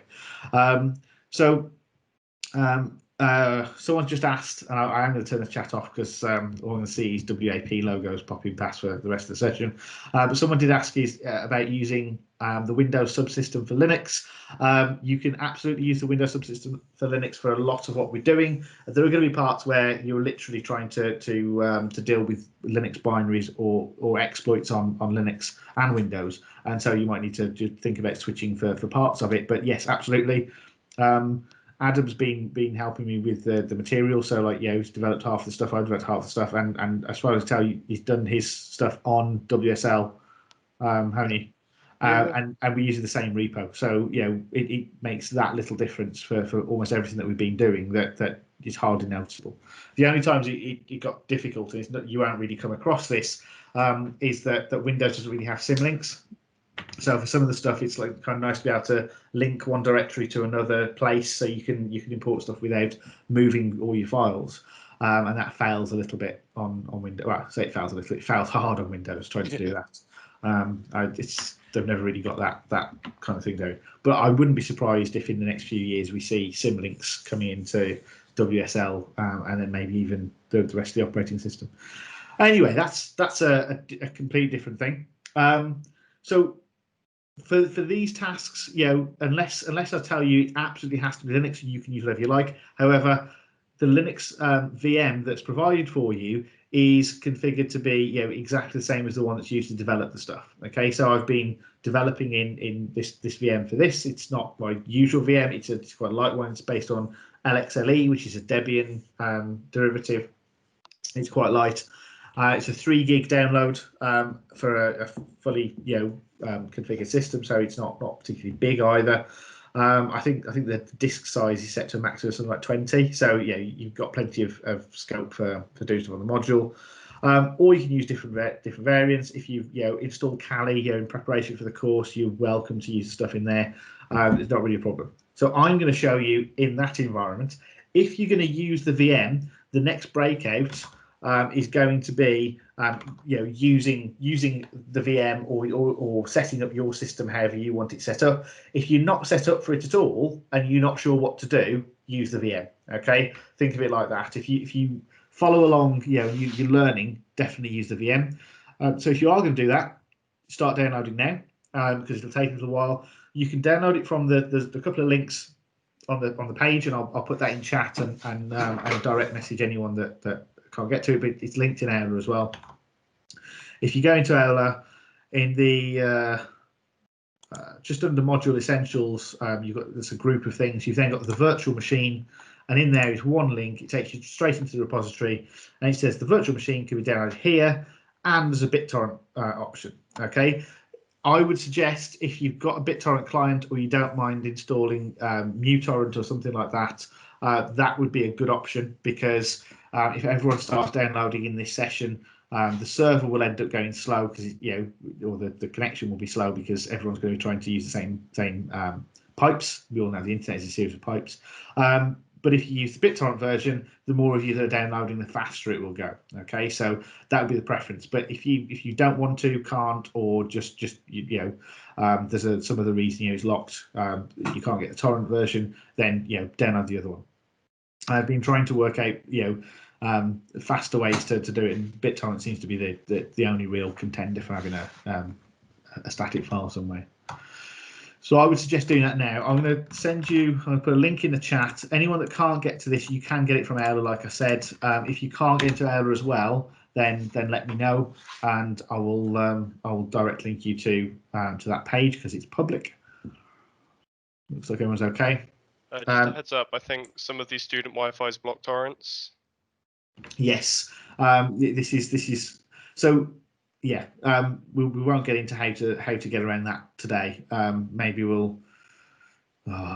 Actually, I think I probably can never get into that without getting into trouble. But definitely don't use a VPN because that would get around it. And of course, if it's university property and it's blocked, it's for a good reason. So and also don't be tempted by very good VPN suppliers like AirVPN that will do like a few days for like literally €1 and have servers all over the world that you can pick from. So in fact, shall I paste a link so you know where not to go? Yeah, that sounds like a perfect thing. I mean, this is the one I definitely wouldn't use. James, I've got a question for the virtual box, right? Yep. I did try to install Linux, the ISO version on it. The ISO. Yeah, ISO version. Yeah. And I tried to get it on the virtual box, but I don't know how to load up the Linux machine onto the virtual box on there. Okay. So this is the reason I've given a link directly to this thing is because it saves you all the install. Okay. If you at some point I'll perhaps do a video on how to build a VM with Linux in from scratch. But for now, if you've got VirtualBox installed, all you need to do is download from that link that I pasted in the chat. You'll get the file. You then go to File, Open. You open it up. It'll do a bit of converting, and you'll have a fully working VM. Oh, so it's got everything on there then. If I install everything on there, that's it. So Python's installed. So it's not like there's a lot of configuration done because I actually want you to install some libraries and stuff, and we'll be using something called virtualenv for a lot of it anyway. So mostly it's just making sure that you get a sensible shell, that Python's definitely there, that you can run all the stuff, and later we will use Docker for some stuff. And I've set it up so that Docker will run into a standard user mode, and we don't have anything complicated. So it's just just there. Okay. Thank you. Sorry, James. Yeah. Is it okay if we use like the Oracle VBox? Yes. So VirtualBox is exactly what I'd like you to download. If you go to the link that I've posted, you'll see there's actually a link to where you can download VirtualBox. I'm going to try and get a VMware. I mentioned this earlier. I'm going to try and get a VMware version up as well. But for some reason, the OVA that is exported from VirtualBox is not considered to be correct by VMware. I'm hoping that I can either fix that problem, or I'll maybe even switch to using VMware to build it and then export an OVA from there and hope that VirtualBox can read it. If all else fails, I will just maintain 2 separate versions for a little while, which I don't really want to do, but it's not the end of the world. But for now, sorry, go on. No, sorry. I was just going to say, some people have asked if they can use their own VMs. You can, if it's a Linux VM, it'll work. But like James says, we've already pre-configured this VM to do a lot of the stuff that you're going to need. So, yeah, you know, if you're happy using your own VM, sure, but you're going to have to go and get a lot of your other stuff. So if you're happy maintaining your own VM, then that's totally your call. Yeah, and it is fine. You know, it especially for today. There's nothing that we're going to do today is going to need like specifically this VM, and probably none of it will. You know, throughout the rest of the course. It's just if it does, it's there. And if it turns out like, oh, actually, do you know what we could have done with having this, that, or the other installed? I'll update the VMs, and yeah, they'll be there, so you could re-download and you know, get a new image. Okay, so if you have a look at doing that in the background downloading, just so that don't worry about installing for now or running it. You can do that as part of the next breakout session. What I want to do is to demo what it is that we're actually going to do. So the purpose of this one is really just to explain how to get started again. So I'm going to share screen,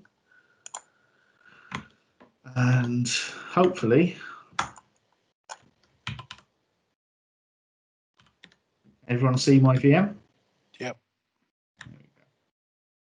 Okay, so this is the page, obviously it's there.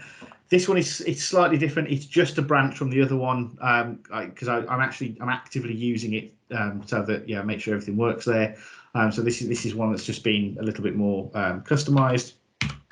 What we're going to do is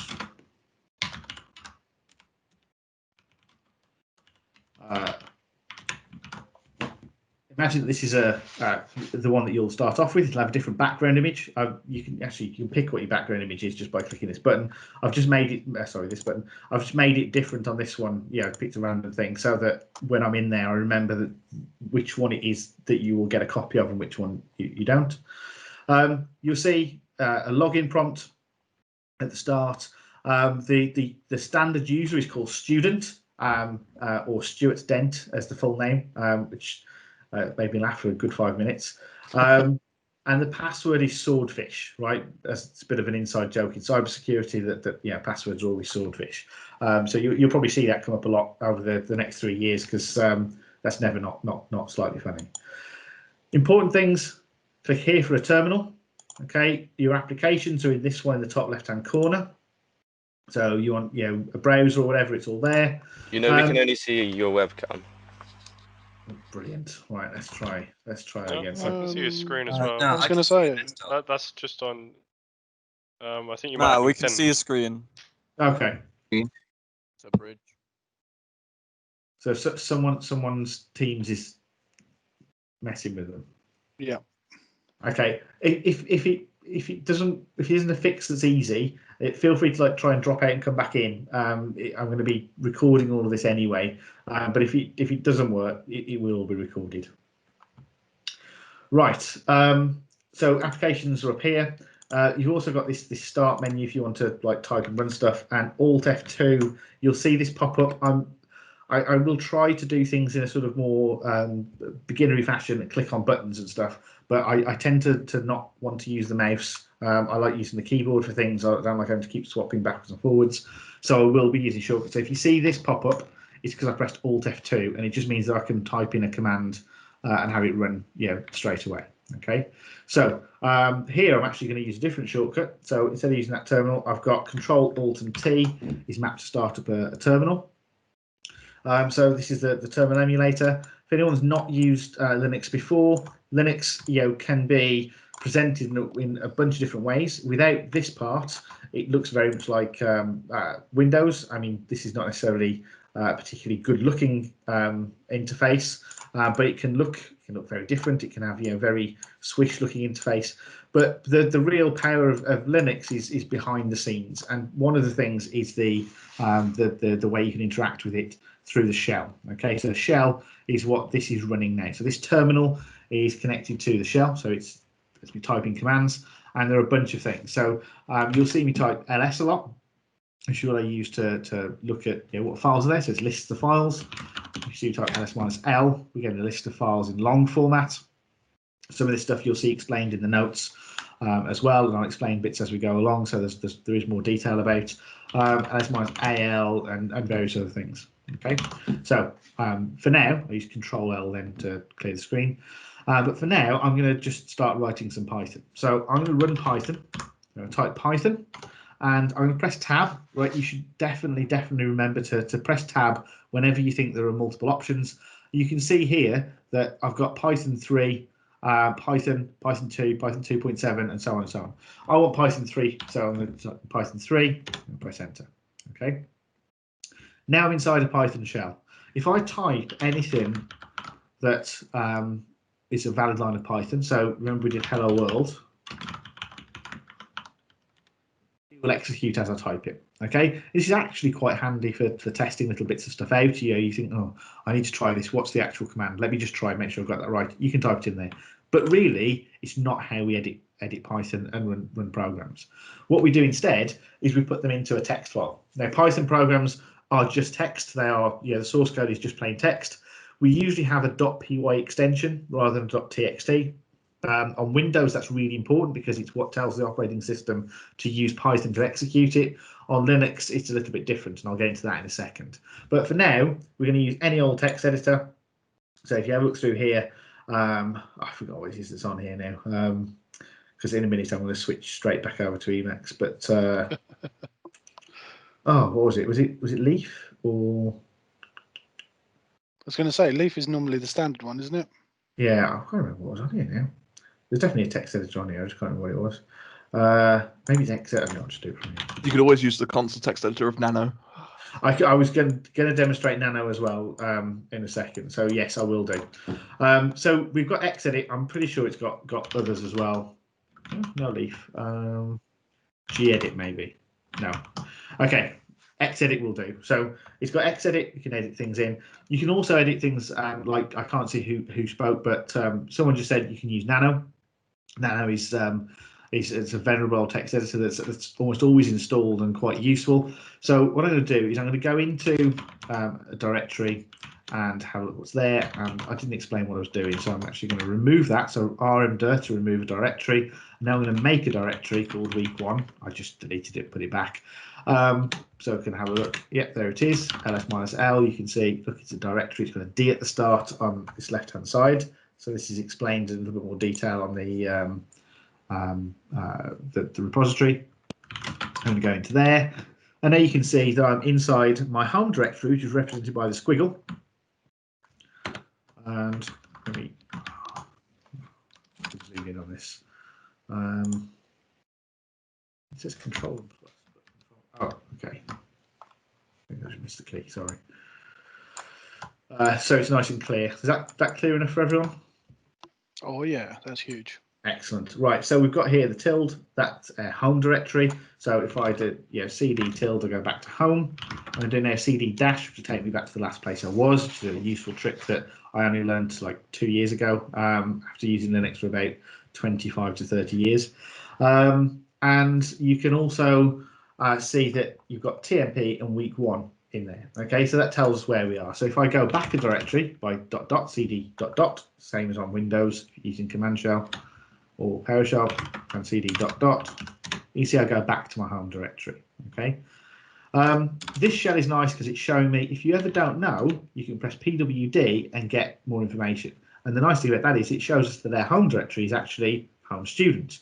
I can also do stuff like this, find out where it is if you ever needed to. All right, lots and lots of things that Linux can do, and you're not going to remember them all if you've never done this before. By the end of today, don't worry about it. You're going to be embedded with this stuff for the entirety of your course. You will pick up lots and lots of tips and tricks.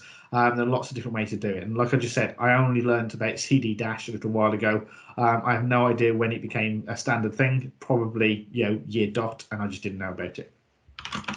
So TMP week1, I'm going to both directories straight away. There we are, nice empty directory. If I do ls-a, you can see a dot or a dot. The dot is here. the dot is back one, like we just used. Okay, so I'm going to make a file. I'm going to make a Python file. I'm going to put something in there. I'm just going to. There it is. That was the one. It just occurred to me. I remembered the name of the text editor. So Pluma is the text editor. Okay. So this is a text editor. We can write stuff in here. So yeah, as normal. Oops. And work, but I'm not going to do that. So you feel free to do this. You can use it there. You can do file save as. It works exactly like Notepad. I'm not going to do that. I'm actually going to use Emacs. So the right place. So there we are. Here's my editor. I'm going to go to TMP one, and I see a directory listing in there. You don't usually get this kind of stuff with an editor. This is just my preferred editor. Anyone that's interested and wants to use it, then I will happily support and explain how it works. It doesn't behave like any of the text editor you've ever used because it's older than them all. So Control-X, Control-C, Control-V do not do what you expect them to do. They do entirely different things. That's how weird it is because it's older than those key bindings. However, it's quite nice. It's very powerful. Does a lot of interesting things. But anyway, I'm not going to sell it. I'll wait until semester 2. Anyway, so you can use whatever you like. I'm using this. So I'm going to open up a file. I'm going to call it hello.py. And in there, I'm going to write hello world. Okay, so I'm going to do the print. Yeah. So print hello world. Save. And then over here, I should be able to look and I can see that there it is. There's hello.py. Anyone that's used to Windows might expect that we can do this to run it. Okay, we can't. Now I'm using Z shell here, which is the default on this this version of the VM. So it does give you a little cross and it tells you stuff. But the same thing would happen in Bash if you're using that shell. So anyone that's not using the VM for this module, you still can't run it. And the reason is it's not been made executable. Okay, so if I do this ls-l again, I've got a collection of things over here which are dashes unless they are not. All right, that makes sense in a second. This could all be dashes. In fact, I'll make it all dashes using the command chmod. So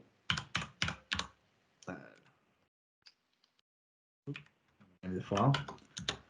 This is explained in the notes in more detail, and I'll get onto it as we go along. So for now, just bear with me. I've typed some random things, and what it's done is turned it all into dashes. Now, what that means is if it's all dashes, the first dash means it's not a directory. Okay, if I go back a directory and do ls-l, you can see there's a D on the directory. All right, and that's because it's a directory. If there's a dash instead of a D, it's not a directory. So that's nice and easy. But then we've got 9 other dashes. Okay, now these are in groups of 3.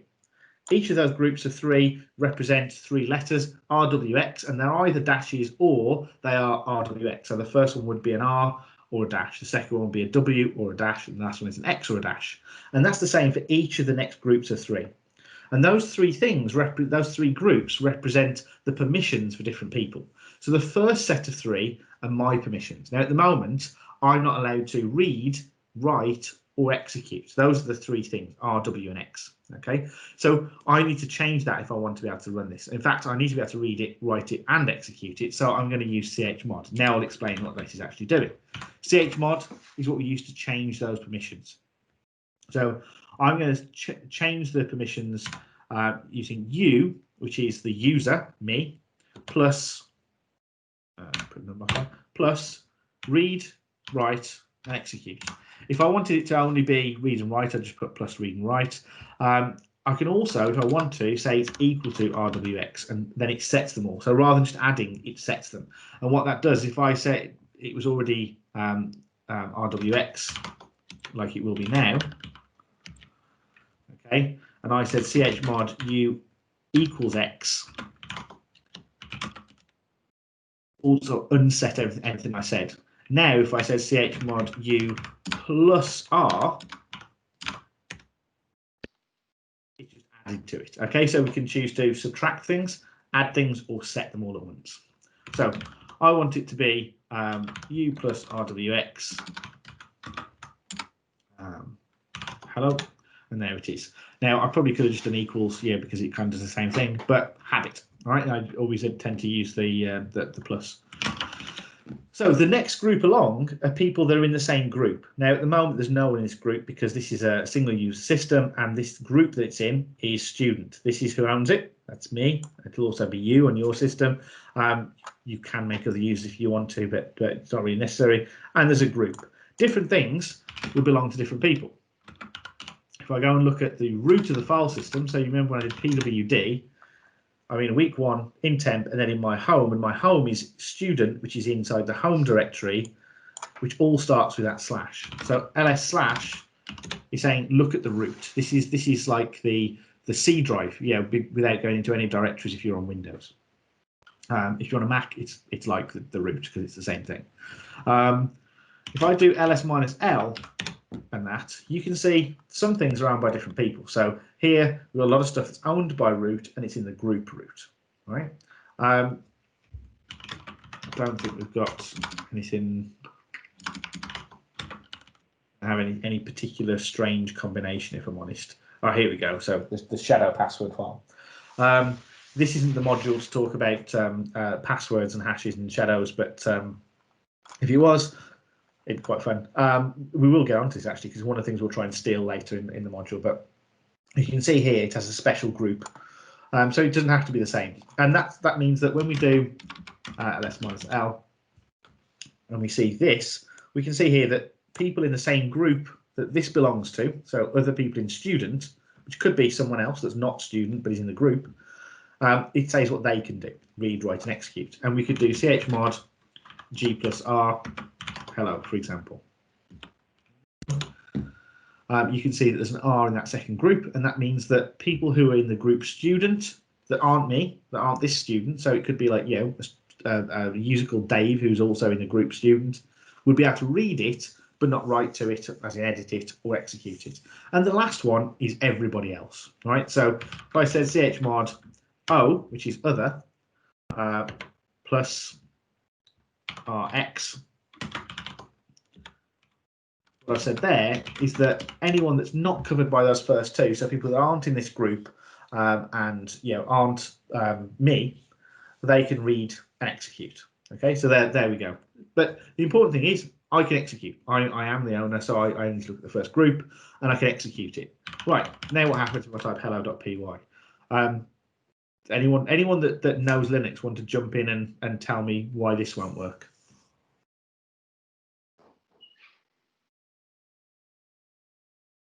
No? Okay. Put dot slash. Got to put dot slash. Brilliant. So it still doesn't work. And the reason is you start with this dot slash. Remember I said that dot means the current directory. We put the dot slash to say there is a file that I want to execute and here is where it is. We're given a complete path relative to where we are to get to it. Okay. We could also have typed in home student. Oh my goodness, I can't type. Home student tmp week 1 hello.py. We could also type that. Note I'm using tab to see the completions and they fill for me. That would also work. Or I could do tilde, the little squiggly character, which means home tmp week 1 hello. That also works. And these things will allow me to get to that path. And there's a good reason for this. It's a security problem. So on Windows, it will execute the stuff that's there, which means that when you type in a name, the operating system is searching in various places for something to execute. If I type ls, it just works, right? ls works. If I did which ls, which tells me where something comes from, no, that's a bad one because I've aliased it. Let's do which pwd. It's built-in commands, right? Which cat, is cat going to be built in? No, good. Okay, so which tells me that when I type cat, which does this and other things, it's running an executable, which is in /bin/cat. but it runs even though I didn't type /bin/cat. I can type /bin/cat, that's no problem. Yeah, that will work too. But it works anyway. And the reason is there is a variable, an environment variable, that the operating system keeps track of that says when you type something in, I will look in a certain set of places to see if it's something that can be executed. Okay, you can actually find out what that is by doing echo $path. And you can see one of those things is going to be /bin, right? They're all separated by colons. If I wanted to be able to run things in the current directory, I could, and I'm just going to tell you before I tell you what it is, please do not do this, okay? But I could, if I wanted to, add to this and put a dot, right? And then it would look in the current directory that I'm in. And the reason we don't do that is because it's all too easy for an attacker to find a way to drop an executable in a directory that you might be in at some point and try and run. Now, what we could do is we could maybe hope for a typo, like, I go to type cat, but instead I write, that, because the C and the V are next to each other. If there's a program that's executable called that, it will then run that. And if that's the dots in the path, I'll just run malicious code potentially. But worse than that, if the dot comes before /bin, it will run things in the current directory before it looks for things in other places. So it picks the one that's closest to the start of the list. So don't do that. It really isn't too much of a big deal to put the /, but now I've explained why, hopefully it makes more sense. Right, /hello.py. Now I'm going to warn you now, it's still not going to do what we want, okay? And why is this? Well, the reason for this is that on Linux, anything that's a text file that you try to execute will be assumed to be a shell script, okay? So anything that I can type into a shell, like this, will just pop out. So, echo and some text will come out. If I did ls, it runs this. And so if I made a file, let's call it, let's just call it stuff for now. I'll do echo this in my awesome ls script. Oh my goodness, I don't know why I care that I type this properly, but I do. And then run ls. I'll save that. I'll do chmod u plus x stuff, and then I'll run stuff. Fine, no problem, because it's commands that can be run. So this is like a batch file on Windows, all right? So clearly with Python, that's not what we want to happen. Let me just zoom in on this. Okay, so what I'm going to do is I'm going to put in a special line at the top, which will tell the shell what this should be executed through. So hash exclamation mark, which traditionally are pronounced as sh and bang, and therefore the two things together are known as shebang, and then the path to the thing that we want to execute. So I could type Python 3 because I wanted to run through Python 3, and that probably work on this system because I know it's in the path, and it does. Not always the case, because you might not have it ready to run. You might want to put a complete path in. So one of the things that you'll see quite often is that you run this. What that does, it says, tell me where the Python 3 thing is and run that, and that way you've got a little bit of redirection. So if you see it in the two different ways, it really does the same thing. I'm going to save that and run. Oh no, okay then, user bin, sorry. And there you can see me actually using which properly to do something useful. I didn't know where it was. I, for some reason, forgot it was in user bin, and it's in put bin. So I use which. Oh yeah, there it is. Okay, so let's try that. There we go. Hello world. So that is what was happening behind the scenes when you did the this in your web-based Python interpreter. Okay, so there's a bunch of things going on there. You can see, I've been using the terminal. We've learned a little bit of Linux, and like I said, if that all seems like a lot now, don't worry. This is stuff you will forget. It actually, as daft as it sounds, it's sometimes hard to explain to people this stuff, even after a few months of using Linux, because you almost get muscle memory for it. You just sort of, you type the stuff in. You don't really think about ls and that kind of thing. So you will pick it up. You'll pick it up really quickly. You've got this video, you've also got the repository, and I'll put together, if there are common issues or people find particular things difficult, I'll put together some extra materials or videos on those. So keep talking to us and let us know. You know that you've got an editor in here. So you've got Pluma. If you wanted something else, you can use something else. That's not a problem. One of the things that's useful, and I'll cover this now while we're here, is it's useful to be able to install other software, and you can install whatever you like on these things. Bear in mind you've only got a fixed amount of drive space. You can get around, but it's a bit of a hassle. So one of the things that you might want to do is install a different editor. Leaf is quite popular, so let's have a look. And the way you would do that is you could do apt search Leaf, for example, and it will tell me what's available. I'm just going to scroll up and have a look. LeafPad, there we go. GTK plus based simple text editor. Okay, if I'm going to use like a visual text editor that's not Emacs, I usually go for Leaf just because it's really small and light and quick. It's like using Notepad. It's not fancy. So what I'm going to do is I'm going to install that. Now I can't install as this student user. On Linux, just like on Windows now, actually, some things require you to actually explicitly say you want to have, enhanced privileges. So we want to run stuff as root on here. It's the same as administrator on Windows. If I just try and type apt install LeafPad, you'll see, oh, you're not root. You can't do that. Permission denied. How do I do it? One of the things that you might see people do is they might run as a different user and run as root. Older versions of Kali, for example, would the default be you just log in as root and you do everything as root. The trouble is, if you accidentally delete your main file system, it will delete it. If you've got those kind of missions, you can run it. Or if someone managed to compromise your shell and get you to run something like with the path issue we talked about earlier, then that's running as root as well. So for safety, we don't do that. In general life, we don't do it, and even as a security person, it's not worth doing. Up until I think last year, I always used to roll a special version of Kali that had all the stuff that we wanted, all configured in a particular way. Emacs was installed, that kind of stuff. All the tools that we use, but I would also have a standard user and have everything set up so you wouldn't need to run as root for as much as possible, and that's the best way to work. I think it was only last year. Standard Kali now. You boot in and log in as a standard user, and that's the recommended way to use it. So we don't need to actually do that custom anymore. Right. So if I want to do it, what I do instead is I use sudo. So that's super user do. Right. So it says, right, do this with elevated privileges, and then I can do it. So for now, I'm just going to do super user ls. Right.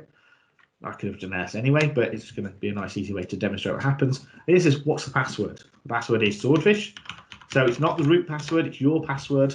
So this user is being given permission to do sudo stuff, and we're just making use of that. And then you can see that's what I get. Why would I use sudo ls? Well, there are places I might not be able to look. All right, so ls root, for example, there's permission denied. That doesn't belong to me. Okay, but sudo ls root, and I can see what's there, which is nothing, which is why there's no output. And also notice it didn't ask me for a password. The reason is it already knows I've just typed it in. Right, so if I leave it for a while and come back, or log into a different shell, I will have to provide the password again. But for a little while, it'll just let me do it. Okay.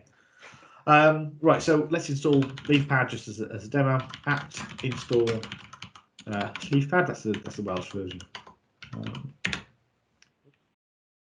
Install LeafPad. And the nice thing about Z shell is its completion will also work on stuff like this. So I can cut down on keystrokes and find things quite easily.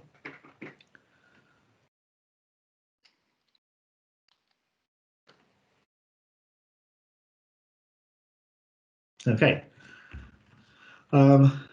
One of the things, if you're not used to using Z shell, you might, if you're using Bash, you'd be able to type LeafPad probably now and press Tab or execute it. And this doesn't seem to recognize that it's there. Okay, it is there. And if I just type LeafPad and run it, it would be fine. But the completion doesn't recognize it. And what you can do is just use rehash, and then it will understand. So I can now complete LeafPad, and it will understand it's there. So on the Z shell, you explicitly tell it, look, update your lists of things. And there we go. And as you can see, nice simple text editor, looks exactly like Notepad, fires up really quickly. Doesn't have a lot of features, but for basics, it's there. Okay, right. I'm going to pop out of there. Oh, other things I mean to tell people before I forget. When you're using the virtual machines, it's really important to recognize that I'm running this full screen. Okay, so I'm kind of stuck. If I use Alt Tab, I'm tabbing between stuff that's on here. I'm not tabbing through stuff that's in Windows. So one of the things I need to be able to do is get out of this, right? That's the first thing. So in VirtualBox, the standard is the right control key. Okay, so it's the control key on the right hand side of your keyboard.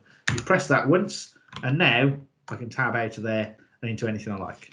When I go back, it's recaptured again, and look, I'm back into here. But I can just press control. The other thing is, you might have a different resolution to me. Okay, so on here, I've got it set to be quite a nice scale for this monitor. But if yours is different, you might want to change the settings. Okay, now if you go into the settings on here and go to control menu, hardware, monitor settings, you can set what this is and you can then apply it. Okay, so set it, apply it, save it. Then when you reboot, it'll still be in there. Okay, it'll do it immediately, and when you reboot, it'll be fine. One more little bit of configuration before I forget. I wanted to make sure this was in. When you first start up the VM, it's going to have, oh no, wrong one. What I mean, VirtualBox. Sorry, I've got VMware Player, Workstation, and this installed all at once. One of the things that you want to do, let's get rid of the screen, is make sure the settings are okay for your system. So if you right click once you've opened it once, and you've got it in VirtualBox, use settings, and then go down to system. You can give it some memory. Okay, it'll work with not very much. Don't go down to 4 meg. But you can go down to like a couple of gig. It will work. It might just be a little bit more sluggish. I've got it set on 8 gig at the moment. There's only 6. Well, it's quite a lot, really, I suppose. The 16 gig in this laptop, about half. I spend half my time inside a VM, so I don't really care whether Windows gets less RAM. You can also select how many CPUs you want. So here I've put 4, so I'm using 4 of the 12. I can increase or decrease that. Again, if you only have 4 cores, don't try and assign 4 cores to your VM. 1 or 2 is fine. 1 will work. It's not a problem. 2 will work. It's not a problem. It's just how sort of nippy it is when you're in there. But we're not playing games. We're not doing high graphical stuff. It will be absolutely fine.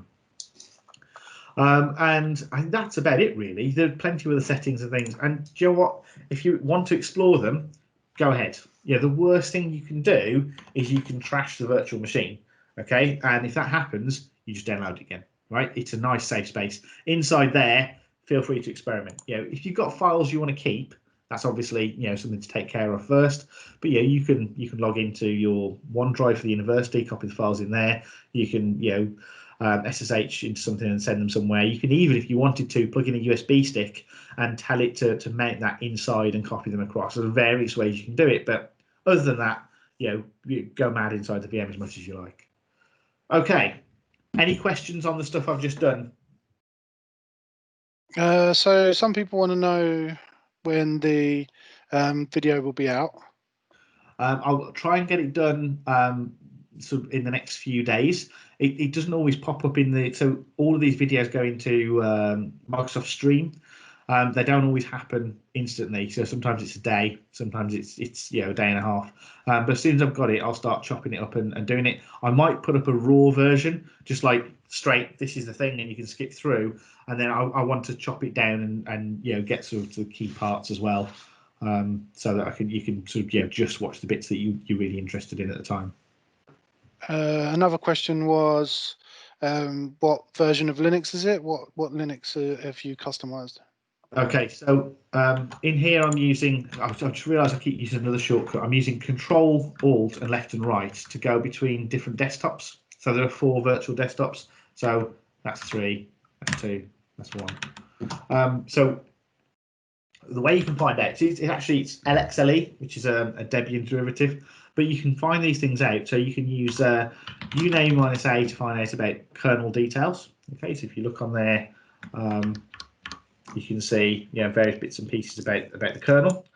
which to be honest is not usually what people want to know. But yeah, it's Linux 4.15, and yeah, you can see what it's compiled for. There's also LSB release, so LSB_release -a, and that will tell you that it's a Ubuntu derivative. So it's from Debian through Ubuntu to this, which is LXLE, and it's based on Bionic. So it's basically the LTS Ubuntu, but stripped right down. Okay.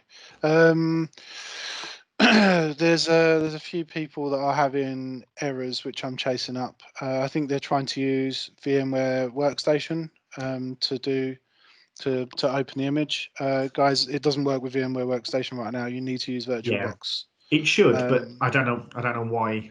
I don't know whether it's VirtualBox is writing bad OVAs or VMware's doing a bad job of reading them. Yeah, I've done some chasing, and I think it's the way VirtualBox compresses the OVA. You can zip it and convert it using VMware. It's a lot of mucking around. I need to investigate whether or not it's BS first before I give you guys the link. But it might be fixable. Before you do that, so if you're thinking of opening up the OVA, getting the disk image out, and then using VBox Manage to convert it to a VHD to open up in, don't bother. No. It's screwy anyway. Yeah, I will put up a different version. It might take me a few days, but I will have another version up that works in VMware Player and Workstation. At some point, we'll get you all added to a site where you can get licensed copies of VMware Workstation, Windows, Visual Studio, and all that kind of stuff as well. But we have to get everyone registered first, and then we have to do it one by one. So it takes us a little while to get through. But once you're in, you'll then have access to that for the rest of the course. So yeah, you'll be able to use the big version of these things. Yeah. Yeah, that seems to be all of the questions. It looks like a lot of people are trying to use VirtualBox at the moment. Are there any other questions not error related right this second? There's some people that may have got an error trying to download, but I've got a sneaking suspicion that just might be opening stuff. It will take a while to download if you're doing the direct link. Is anyone successfully using the torrent?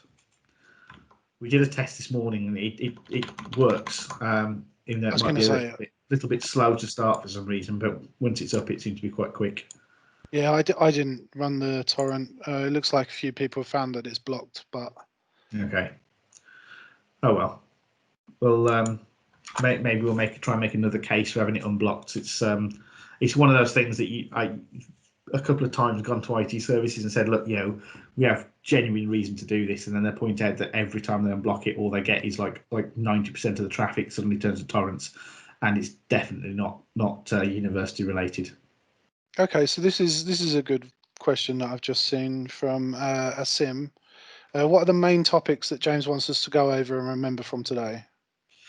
Well, so for the session so far, it's really the basics of Python, how to get in and write some code. So it's not so much about what you remember as much as what you actually get done. So I'd like you to actually have the VM or your own way of working, written some Python, hello world and those things. We'll have a bit of a breakout session in a minute to do that, and if we've got time, we'll move on to doing some slightly more advanced Python. If we don't, it's not a problem. I knew this week was going to be a little bit difficult with everyone taking time with asking questions about how to get in, because I know it's been messy. So it's not an issue. But yeah, it's really just making sure that you can run Python, that you can find a file inside the terminal, that you can make it executable. So that next week say write this code and run it. You know exactly what that means, right? So you'll go, okay, I'm going to go and get that and put it in there. All of the code examples that we use on the course will be up on the GitHub repos that you saw. So those pages. Let me just share my screen again. Explain what I mean. I keep calling them GitHub. Honestly, a good banter would be to install Arch Linux from scratch. I don't because By the we've way, talked do you use about Arch? actually I have doing a that. hatred for you now.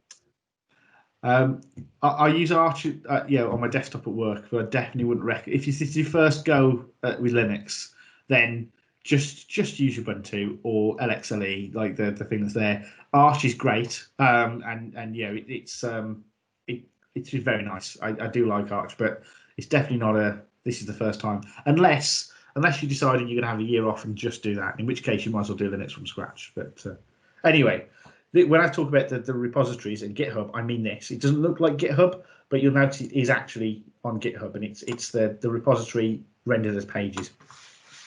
So what I was going to say was all of the examples that we use will be up somewhere that you can get access to them, either through Aula or more likely through here, this site or the other one, which I think is linked here, so you can get to it from there as well. I haven't pushed the new. I fixed the dark mode on this one. I also haven't pushed it. I'll push that in a second. So it probably means there's some. Oh no, that's there. I'll fix it anyway. We'll have examples in there. You don't need to log into these. All right, and that's useful because when you're in the VM, you can literally just go to the website and copy and paste code, download files. So next week, I want to be able to say, go onto the site, get this example, run it, and that will be an easy job for you because you'll have the VM, you'll have done Hello World, you'll have edited files, and you'll be able to go straight there. Okay, right. I can see Stanley's got a hand up. Oh yeah, sorry, that was from earlier. Okay. My question's answered now. My bad. No problem. I've been answering questions like lightning, honestly. So many questions. Okay. That's good. That's keen. In that case, what I'd like to do is to get us into breakouts again, and for you to actually go and do Hello World as a file, right? So you're gonna go in, you're gonna do Hello World, you're gonna have the shebang, Python, you're gonna put print Hello World, you use chmod and the whole lot. If you don't remember all of the stuff that we did, don't worry, because you've got a lot of stuff to go through in the development environment section of the quick start guide, which again, it's linked from Aula. If I say Moodle, I mean Aula. I nearly said it then. It says linked from there, and it's also, I'm putting a link now in the chat directly to the environment part. If you look, this has got how Python works. It also talks about pip, which we haven't actually used yet, but you will do, virtual environments and make files. But the files and execution bit will explain a little bit about permissions and how you use them. So give it a go. You will have a staff member in your area as well, so you can ask questions. And yes, just a reminder, so go to the same troop rooms apart from troop 1. If you stay here, and then anyone that because they haven't managed to get admitted to the teams yet, can't go into the breakout rooms, we'll use this as that breakout room, and you go from there. I'm going to suggest that what we do is maybe take 5 minutes just to breathe. I'm going to go and get some more to drink because my mouth's feeling very dry, and then we'll kick off those sessions at 25 past and see how we get on. Yeah. We might also need to do tech support for a bunch of people who can't get on. They can't make their VMs work. So yeah, well, that's kind of what this breakout is really. Okay. Because I mean, writing Hello World is easy, so it's mostly just check that can work, and we'll get it from there. So if you're struggling, this is the time to seek help. Screenshots are always very good. If you're in Teams, is a good tip. If you use I'm assuming everyone's on Windows 10. If you're not on Windows and you're on Linux, I'm also going to assume that you don't actually need as much tech support for this stage. But if you're on Windows and you press Shift, Windows key, and S, you can drag a selection around. So if I just do a quick thing now, I'm going to drag a selection around my little picture of Adam, and then I'm going to paste it directly into the chat. And this is an easy way to say, look, this is the error that I'm getting. This is what I can see. You don't need to save files and do anything. It's quite nippy. You poor sods having that in their chat. Okay, so let's say 5 minutes. So at past, you should be in your breakout rooms. We'll spend 20 minutes on that and come back for a recap. I don't think we'll get in the currency converter bit, but we'll just pick that up at the start of the next one, or even make it a sort of like one of the asynchronous videos if necessary. I think it's more important that we get everyone in and go through the stuff than it is to play through material that's just examples. Okay, right. I'll see you all shortly. Ciao for now. Go get tea. Okay, so tech support time. Right, what are the errors that you guys are getting? I need to see error messages in the chat.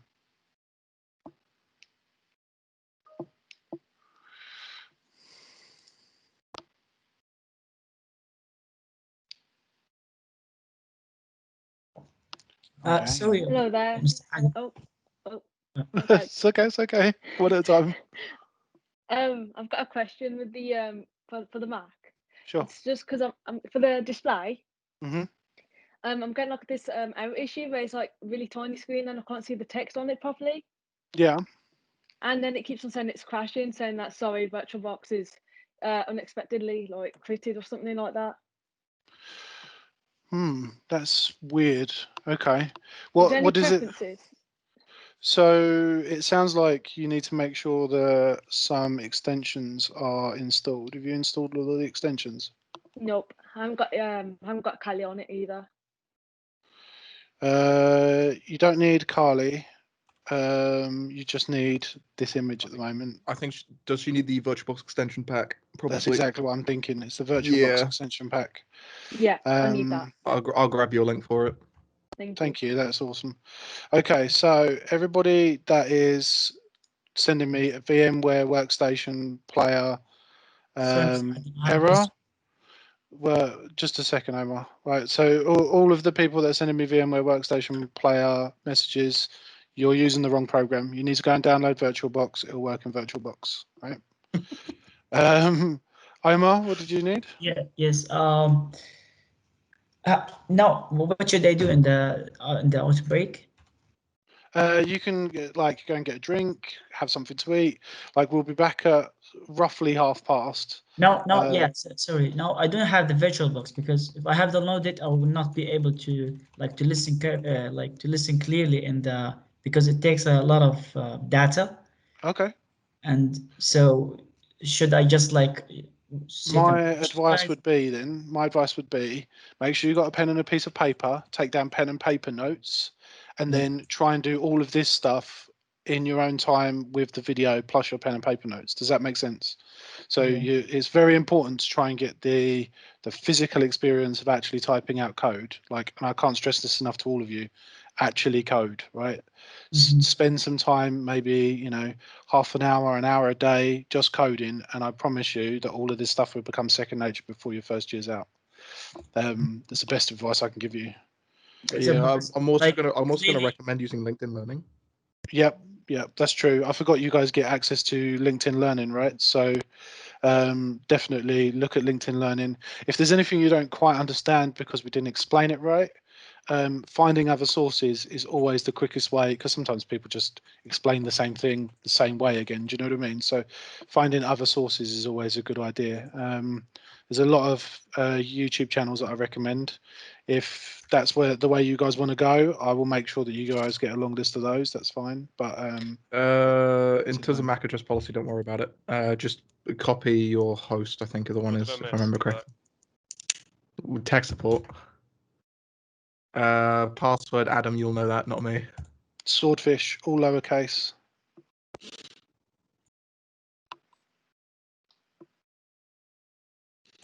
I'm just installing this OVA at the moment, so when that's done, I'll share my screen and just show you all as I install it. As long as no issues come up, it should be pretty simple.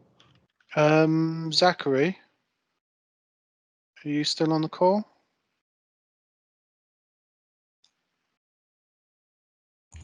Yes, he is.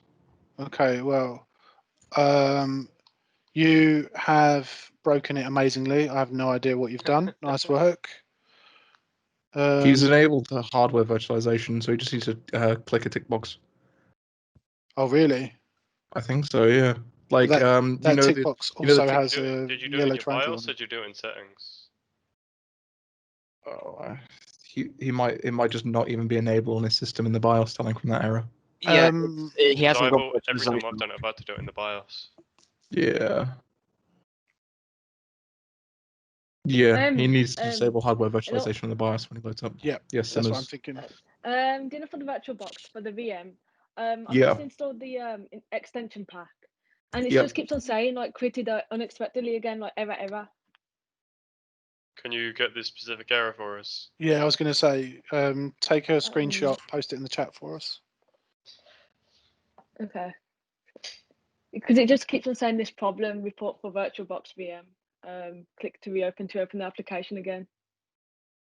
I'm not even gonna lie. Worst comes to worst, you just delete the VirtualBox and reinstall it. I was That's going what to I would do. Yeah, yeah. When it's Today broken, is turn legit it just off going and to turn be it your on. tech support. I've got to set up someone's printer later. Like, Oh, I got to set up someone's TV. And I like some still girl need in to get my Block B is like, screwdriver "Yo, back. can you come do my printer for me?" I'm like, Well, I swear pay me a I sandwich, swear they so give us it's all good. printers. I've already become tech support for my flat, so. It's the worst / the best thing about this. Like, you know, I'm a full-on graduate. I went on placement for Microsoft, and my mum still calls me up because she can't work her phone properly. Do you know what I mean? Yeah. Like, Yeah. it's Wait, like- what role did you take for the placement in Microsoft? What role? Yeah. I was in 2 separate roles. So I was a premier field engineer working with in-person consulting at some of the biggest companies in Microsoft, and then I moved over to the cybersecurity solutions team, which works with the top 400 customers in Microsoft. So I was speaking to like some of the biggest people, including a lot of other security companies, to give them training and stuff in cybersecurity. So badass.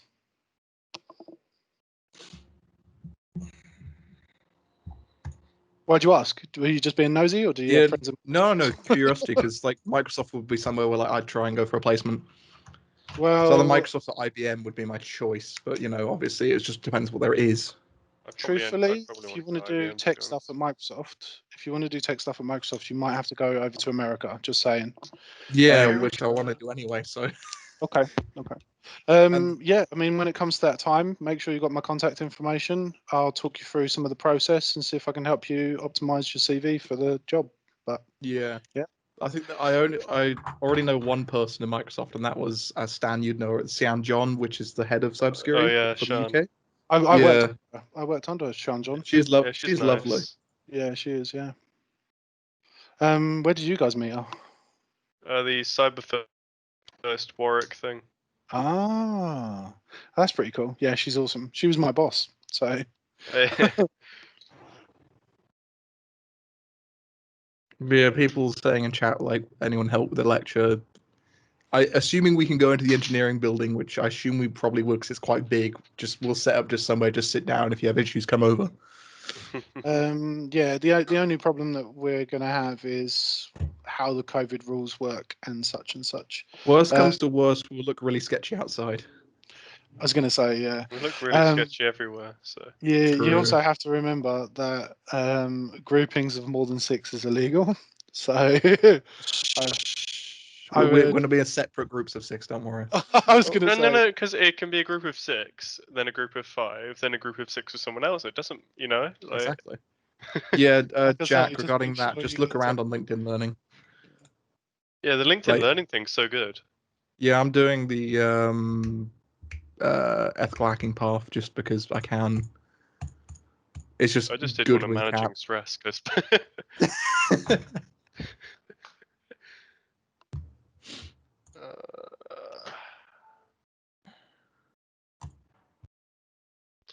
I think I've made some notes today. I don't know if they make any sense. But... You're trying to install VMware again. You're supposed to be installing VirtualBox, not VMware. Yeah. Khalid, you've got to install VirtualBox, my friend. Please go to this link. I was going to say, if you're in here, I'm just going to like scoot through the other rooms just to make sure everyone's okay. Sure. Yeah. I ended up sitting here and just going for tech support. So. Yeah. I mean, you've got the correct microphone on your head for tech support. Yeah. Go on, Simran. You can do it. Come on. Dinner for the Mac, right? It's Dinner for the Mac. It's actually really confusing because I had a Windows machine like before, and I recently got a Mac, and it's so much like harder to get like all the applications running on it and stuff. It's so different, isn't it? Ryan, it's actually regarding really that, hard. you need to switch on the hypervisor in your BIOS. Yeah, that's exactly You what it sound is. so cool saying that, don't you? But like, it's just an on-off setting. It is the Yeah. coolest sentence to say. You can. I think you can enable it in Enable your CMD. If I hypervisor. go find the command. Guys, It sounds like chill out tech a minute. jargon. Chill out a minute. Simran's trying to say something. What's going on? Yeah. For the Mac, I'm trying to like take a screenshot on it, and I think because I prefer the Windows version of screenshotting because it's easier. But it's like really hard on the Mac to like screenshot and then like put it into the chat. Mm-hmm. I just don't know how to like put that screenshot into the chat. I've got no idea. Macs are definitely not my thing by any stretch of the imagination. I've got a weird suggestion that you're going to hear a lot all the way through your university degree. Try Googling it. Honestly, Google is your friend. Okay, sure. If you get too stuck, let me know and I'll try and Google it and see what we can come up with together. But yeah, you chose a Mac. That was the first boo boo. Yeah, I shouldn't have chosen Mac. Seriously, I shouldn't have chosen that. So hard. You should have seen how I got slated in a group chat and thought, no, don't choose a Mac. I was this close to getting one, and then everyone hated me. Glad, I'm glad. Because it's really tough right Dane, now. I I'm thought better than struggling. you, man. I'm struggling right now. Hey, don't worry, it was only a thought. I didn't do anything. I seriously I cannot think get. the screenshot on that.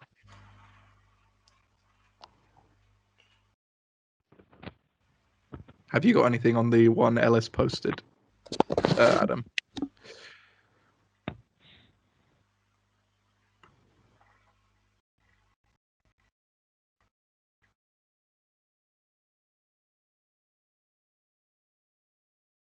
Ellis, I'll be able to help you in a minute when I get my stuff downloaded. It was another 3 minutes.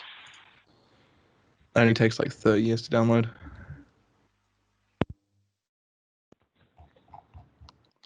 Sorry about that. I apparently pressed the wrong button. Tech support, yay. So, I don't know how to pronounce your name, Hussein. I'm just going to try. You've already got VMware installed by the looks of it, so just open it.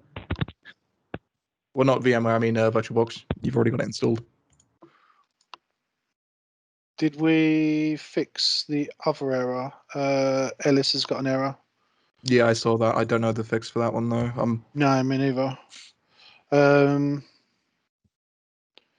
Just invalid arg is a bit Is it very vague?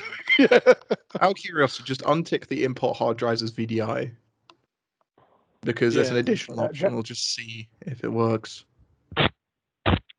Guys, who's got a Mac, did you say? Simran has got a Mac. To screenshot, I think try Shift Command and the number 3. Just try that. Shift, I'm sure. Shift Command. Number 3. Number 3. There's 2 ways. Either it takes the whole screenshot and like it drops. You know, on Paint you can select and expand and all that stuff. Yeah. It'll give you one of the options to do. See if that works. Okay, I'm Navdeep, trying my it man. now. Look at that, our saviour. Thank you. Appreciate it. Hopefully it'll work. Hopefully it should go into this chat. You could see it. Hold on.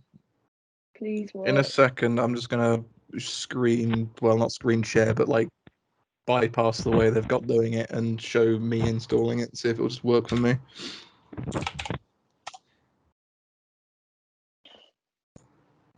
It's been kind of slow right now. I mean, I didn't even bother with the VM to be honest. I'm you just using received it. Kali. Yeah, I've already got Parrot installed on my laptop as a dual boot, and I've got it on here as well. My screenshot should have sent.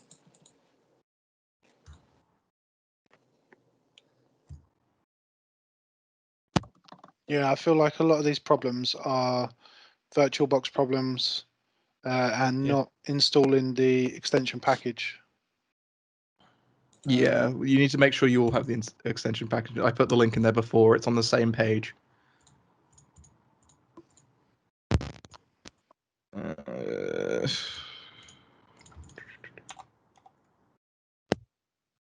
Did my screenshot come through? Not yet. It's annoying. Where did you send it? I sent it to the general General chat. Yeah, nothing yet. Yeah, nothing yet.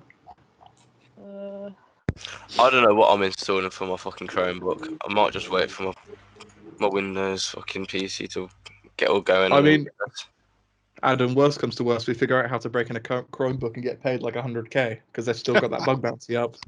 They do indeed, yeah. I mean, that's what we did in my first year, is we cracked the Chromebooks in our year and then just used that. Honestly, doing VirtualBox on Chromebook, it's either going to work directly out of the box, and so you just download it and boom, it happens, or it's going to be a long, arduous process of like me getting my hands on a Chromebook for a start and then trying to crack it. It'll be a different version. Because if you got, I've tried to download the first link, that didn't fucking want to work. Okay. They actually went through basically every single VirtualBox download there is for everything. Yeah, okay, I'm streaming it now. I'll just see if this just works off the bat, which it might. Blah, blah, blah, blah. Agree. Adam, did you guys say that you're going to have this Yeah, OTA option for VM Workstation as well?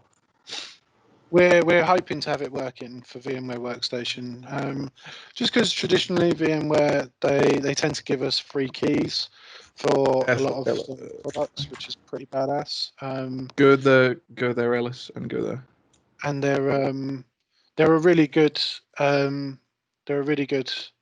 program as well. So, but VM's a lot more stable compared to VirtualBox, which is I it'll think work. so. It'll work one day, and the next day you just wanna hit your laptop. It's true, but the only reason that it was created for VirtualBox, in all seriousness, is because James' laptop broke. If his laptop hadn't have broken, it would have been a VMware shenanigans. But we had to make it last minute so that it was something, so that you guys would have something. Do you know what I mean? So Yeah. And you know, OVAs, they technically are supposed to work in any virtualized environment, and they very rarely do. So what are you going to do? I've just legit turned on my Windows PC now because I've just given up on the Mac. Okay, I was saying that's just a weird VirtualBox error. In the install that you got, press the repair function and just see if you can repair your VirtualBox. No, it's fine. I'll just use it on my Windows computer. It's better. Khalid.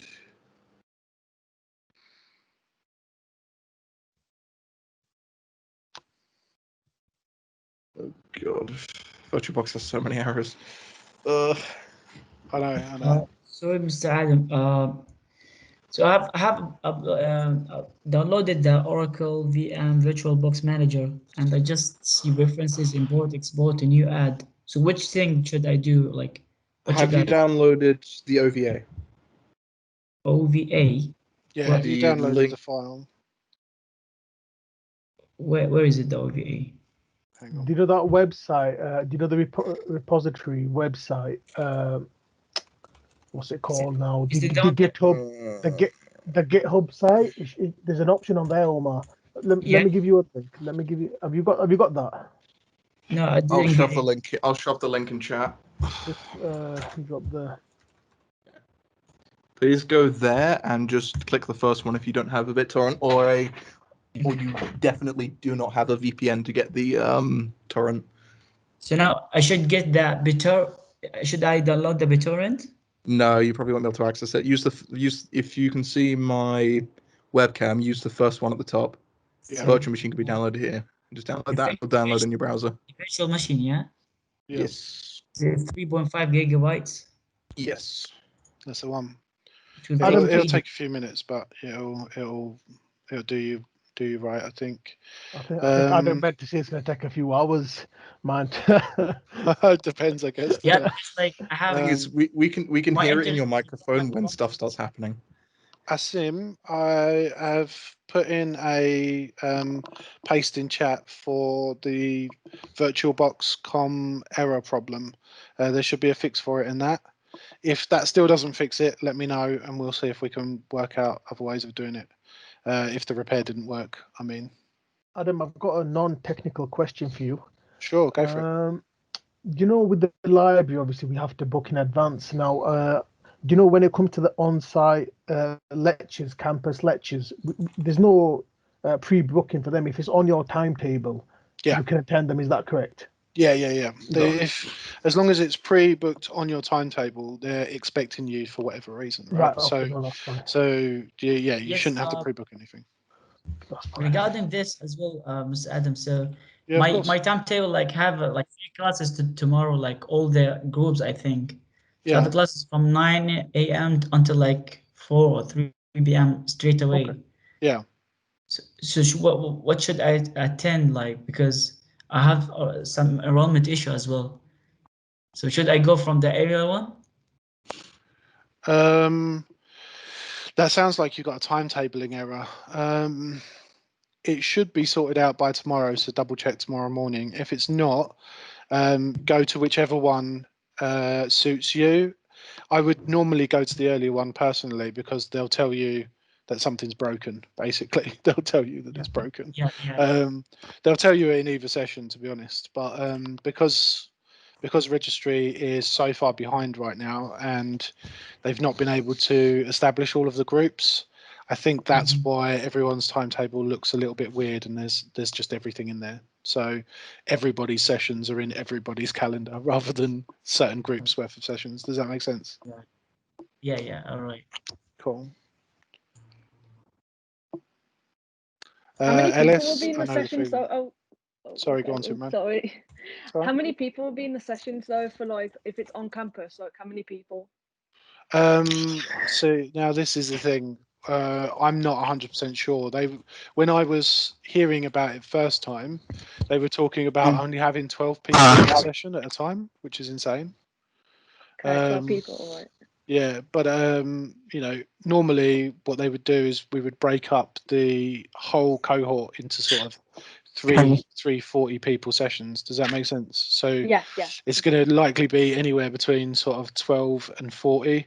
I imagine less is probably more. But if you've got concerns like health concerns, obviously regarding COVID and such, like James said earlier, you guys won't be penalised if you don't want to go in for those sessions. It's not the end of the world.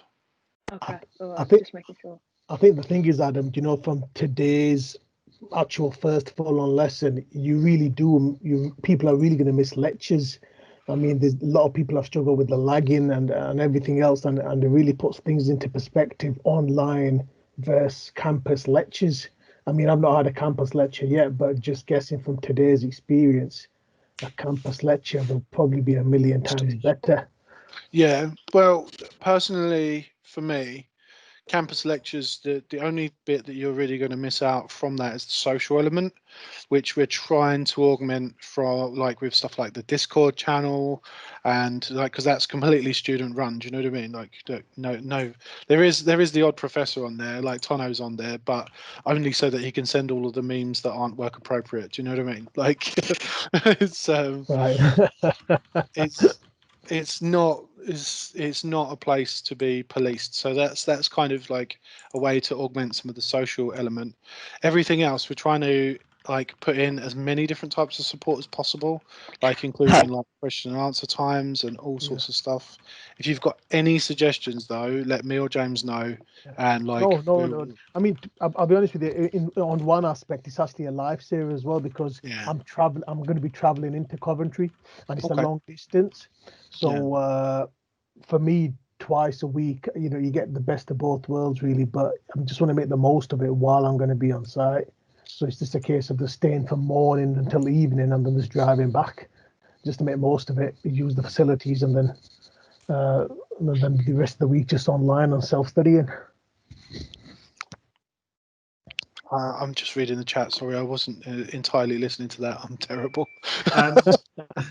Where are you coming and going from now? Is it far? Are you West Yorkshire, 120 miles one way. Ooh, and you're doing that well. I suppose this year that makes sense. I don't mind it twice a week because I've not started looking to move down yet. I can't move down because I'm still working. So it's a bit difficult. to just leave everything and just move. Although I am actively looking, but it's going to take a bit of time. You might be one of the few people who this has benefited a little, because if we'd have been all on campus, we wouldn't have had all the sessions, we wouldn't have had all the online materials, because we never had to. It's always been a very on campus thing, but now we're sort of branching out. It's quite different. But also that thing you were saying earlier about the on campus experience being different, it is. But I think actually there's a lot of good coming out of the change. So there's a lot more documentation for stuff. There's going to be a lot more videos that you can go back over, which you wouldn't have had before. And it's made us sort of think, well, how would someone learn this stuff if it wasn't just being in the room with me all the time, which is good, I think. I think that most of the frustration today is I think my laptop has just really gotten to the bad side of me today. So I'm looking forward to actually getting this upgraded to something that will be able to not only run Microsoft Teams, but will enable me to browse and also run a virtual machine, which hopefully, again, it's not been possible on a 4 gig RAM. I mean, I can't remember what the processor is, but obviously something that's going to be a bit newer compared to a 5-year-old machine as well. Well, there's a few things that can help with that as well, though. If so, the Chromebooks are actually really good for this, because, like we said earlier, they're not necessarily high spec, but they are plenty enough for doing the stuff that we do in the first year, for stuff like this. And it means you've got one machine which you can do stuff like this on, and then you've got another machine, you can kind of keep it separate. So you can have one for running Windows, and you have one for Linuxy stuff. The other thing is, if it ever comes to the point where you need access to software that does take some oomph and it's not possible, we do have a bunch of ESXi servers that we can use for that. Now, we don't have enough of them because we need ridiculous infrastructure to be able to give everyone a high-powered virtual machine. But for the few that might need it because of various things, like laptops die, or it's just not working for some reason, there are ways we could look at perhaps giving you remote access to a virtual machine. It's not as smooth, but sure. I do have access to a couple of remote machines already. Through IT Pro TV and Pentester Academy, and that does really help with things. But for actual Linux command line practice, it's always best just to load your own. You just got a bit more control over things as well. Yeah. There's a lot of options, I think, actually. You think if there's stuff like that, there's lots of platforms you can get access to, which I hadn't thought about. Yeah. How do you go about enabling... Never mind. Sorry, Michael, you started.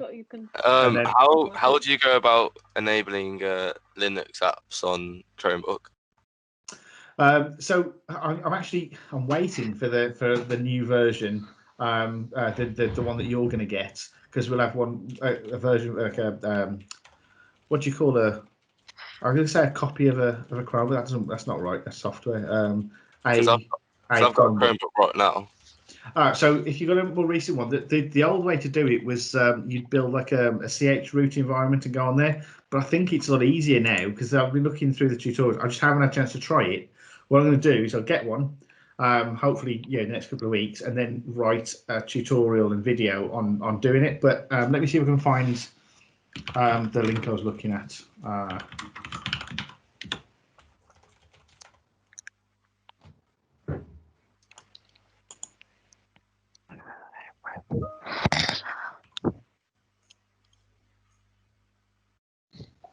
There we go.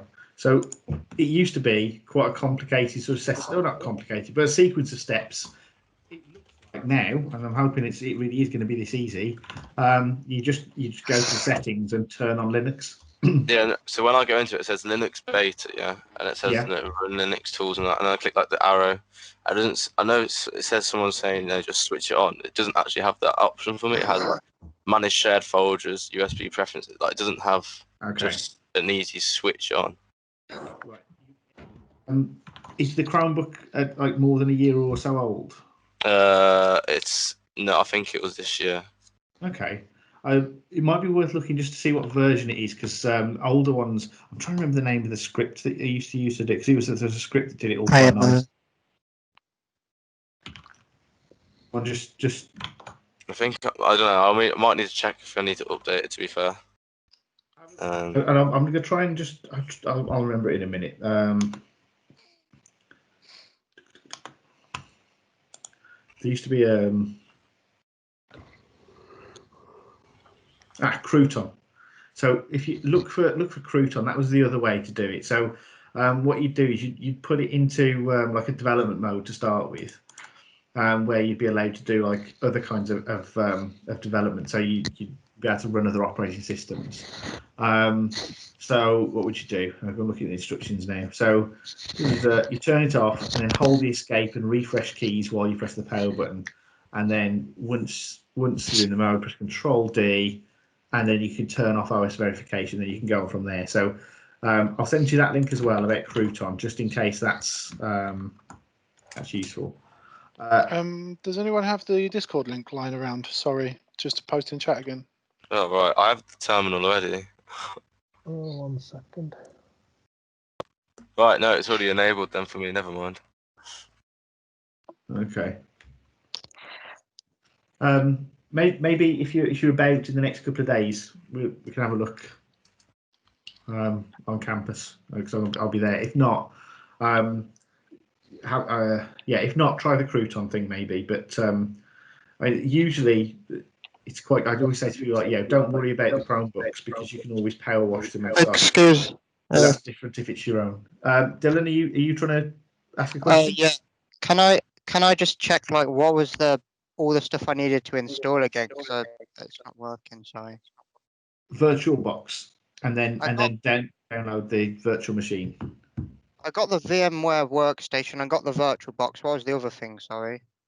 So for now you don't need the VMware one, but VirtualBox definitely install that, and then the virtual machine, which is if you're in Aula, there's in the Journey tab, there's a link to it, and I'll send you a direct link in here as well. But if you ever need it again, it is in Aula, and there's a bit called the virtual machine, and that will have a link to the page I'm going to send you now, which has lots of info. Hello, Dina, for that link that you sent me earlier for my Mac that I had to install that virtual machine. Fusion, yes. Yes, Fusion. Could I have that link again? Because I'm installing it on my Windows PC. Okay, if you're doing it on Windows, don't worry about using Fusion. Just use VirtualBox for now. Okay. VirtualBox will work with the VM as is.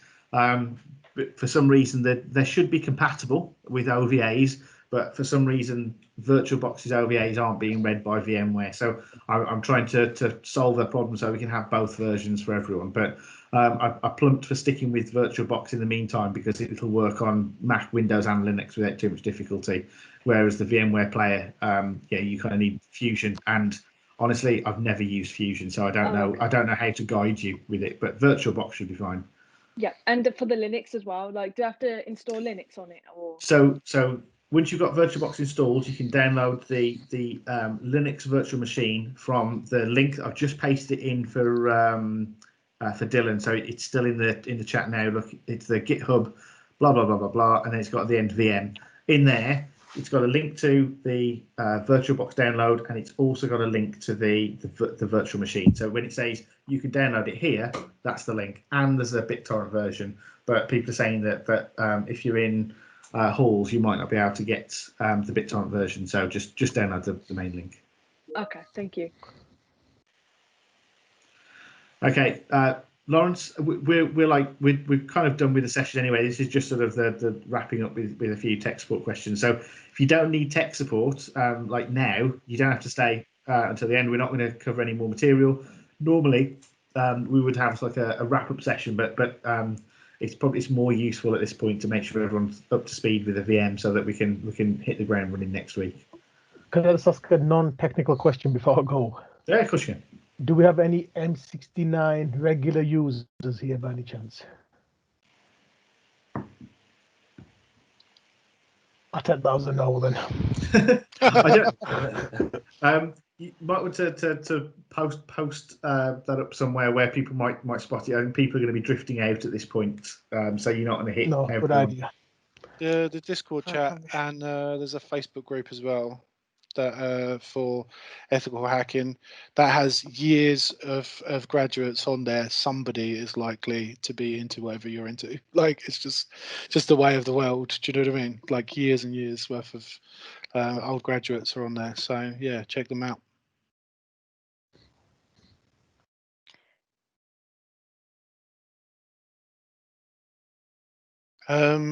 Some people, Asim is asking if either of us will be around tomorrow to help.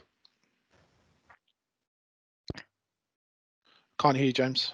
Don't know why. Sorry, I'll be on campus tomorrow. I realised my fans were starting to hear the whistling of my fans, so I've muted it for a second. Nathan, yes, you can if you're already using Kali and you're happy to use it, you don't feel like it's a scary place, then by all means carry on using Kali. You're going to experience Kali a lot during the course anyway. Yeah. The only reason I wanted to stick with something a little bit different for anyone that's new to Linux, Kali can be a little bit of a frightening thing just because of the amount of menu options and this sort of sneaking suspicion that any one of these could accidentally launch nukes or something is not helpful. But yeah, by all means, use Kali in VMware. Like I said before, it's not a requirement that you all use this. It really is just to try and help. Ethan, I think he's just got his hand up. Yeah. I'm getting an error with the virtual box. It's just saying that it's failed to import the appliance. I've tried posting it in chat, but it's not letting me send anything. Okay. I think the chat thing is probably. Are you able to? Were you able to post in chat before? You have to type anything. Yeah, I was able to post this morning. That's odd. I don't know. I posted something earlier. It was very, very slow to go, and I think it's just the number of people. It might pop up in a bit. Having said, in the meantime, is it just saying fail to import? It's not giving you any details. Yeah, it just says fail to import the OVA. Then it says result code eindiv. Some word, and then it's just a bunch of numbers on the bottom. Okay. It's hard without knowing the details. You could first thing to do is have a go at googling for that result code, see what you get, and then my suspicion would be that you've got a corrupt download. And so what I would do, are you on Windows? I guess. Yeah. Does anyone know if Windows can do like MD5 sums by default, or does it need? It can. It can. Oh, good. Yeah. Sorry, it's going to be you'll spot this as a way through. I never really engaged with Windows once I found Linux. So since about Windows 95, I've sort of been ignoring it. And I do use it, and I'm using it right now. But like when it comes to anything, like as soon as I want to do an MD5 sum, I just wouldn't even bother. Just jump into my always running Linux VM on here, or a native Linux desktop. So if you ever hear me sounding like your grandparents trying to use a phone, it's honestly, I know what I'm on about. I do know what I'm doing. It's not as bad as it seems. Right, let me just quickly try for myself to make sure. So it doesn't do it. I can't just type MD5 in CMD. Maybe PowerShell's got something. So, right, the reason I'm thinking this and asking this is because one of the ways we can verify a download is I can generate on the server that you downloaded it from a checksum using MD5, which will give you a number. And then if you do the same thing, it should give you the same number. If you don't get the same number, it means your download broke. All right, so you just download it again. I just put in chat a command you can use in CMD to allow you to check MD5. Thank you. There's someone that knows their Windows. To be fair, James has just got some mad Googling skills. I think that guy's had too much caffeine. I think to be fair, like to be semi-competent with technology, you need those mad Googling skills. That's true. Yeah, that's true. So I don't get FCIV as a command. Maybe is it working? Yeah, it might be an optional one then, I guess. There's got to be a way for me to do this. Give me a minute. MD5 some.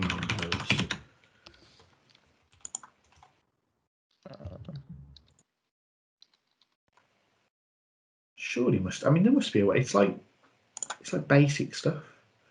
I've used it before. I don't remember how I did it though. I mean, in hold on, let me see if this works. Ah, right. I think I've got it there.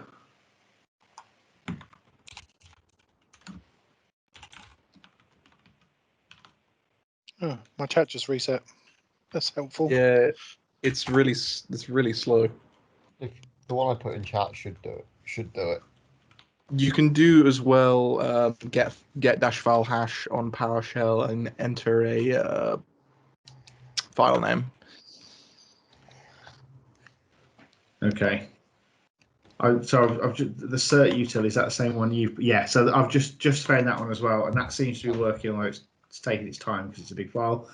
Right. So I can't even remember who it was that had the problem now, but whoever it was, use that to get the hash of the file you've downloaded, and I will just jump onto the server. I'll find my terminal for that again. Just reconnect that.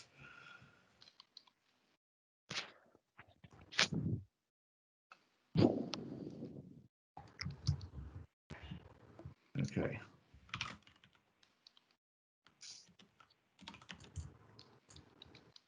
And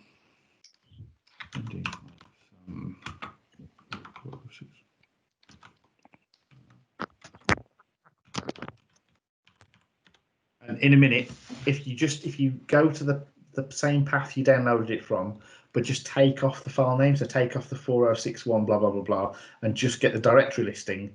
In a minute, you'll see there's an md5sum.txt. It's just calculating now, and then you can use that to check the numbers. So if you run it, there it is. It should be there now. I'll give you a link to it as well, just to be clear.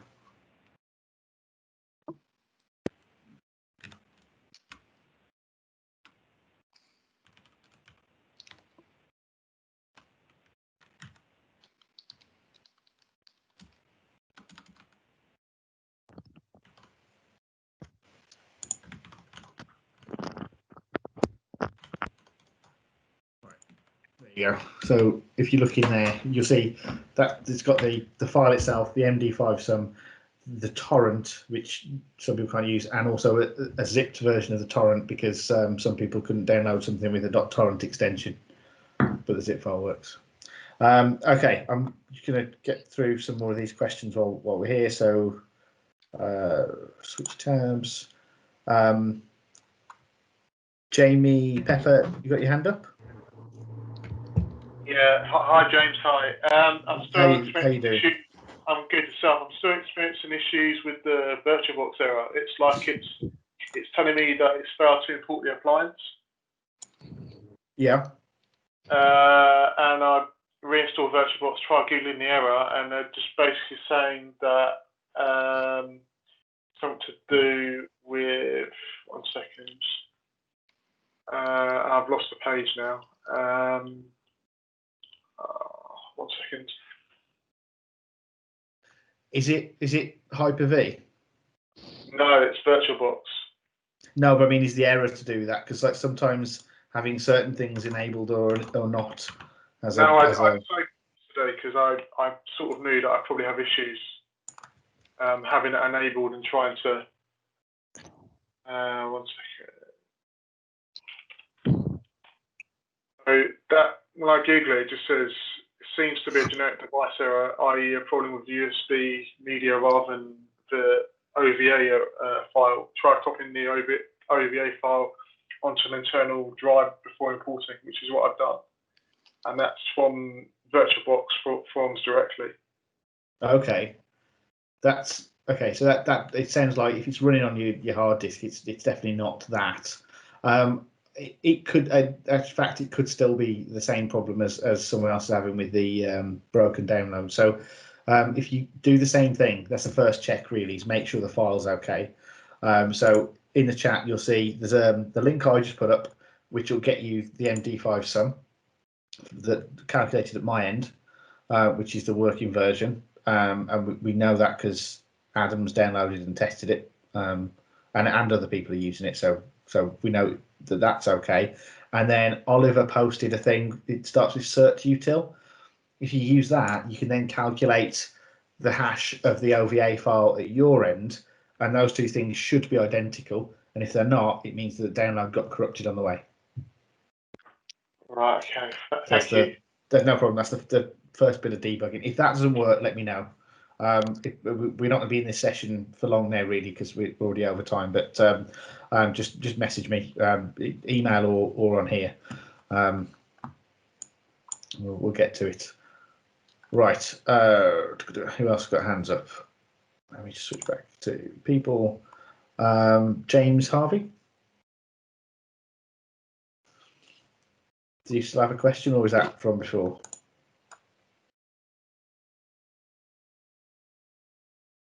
You're muted if you're talking.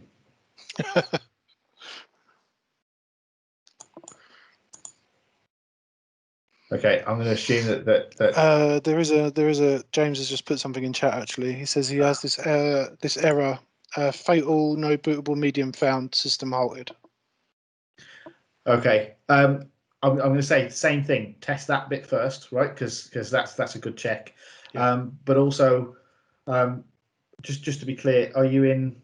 Yeah, the trouble is with that fatal no bootable medium found, you can get for a billion different reasons. You know, so a corrupt disk, you know, incorrect mount point for it, and all sorts of things. Yeah, it's not an error in the usual sense. It's not like VirtualBox is broken. It's more, you know, it's trying to do something, and that is the genuine output, is that there's no bootable medium, so I'm stopping, which is exactly what a computer would do if you didn't have a hard drive. So just first of all, just check the cert util thing, but also just make sure you are in it is VirtualBox you're using and not VMware. VMware, yeah, sorry, so many different platforms now. Because it should import into VMware, but we know it doesn't work, and that, pretty sure that's very close to the error I was getting when I was trying it earlier.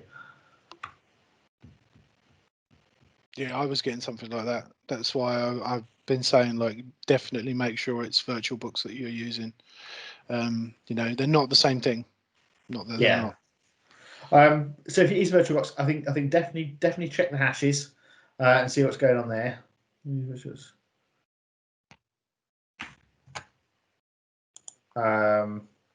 Yeah, so the title should say Oracle VM VirtualBox Manager. That sounds about right. Yeah. Okay.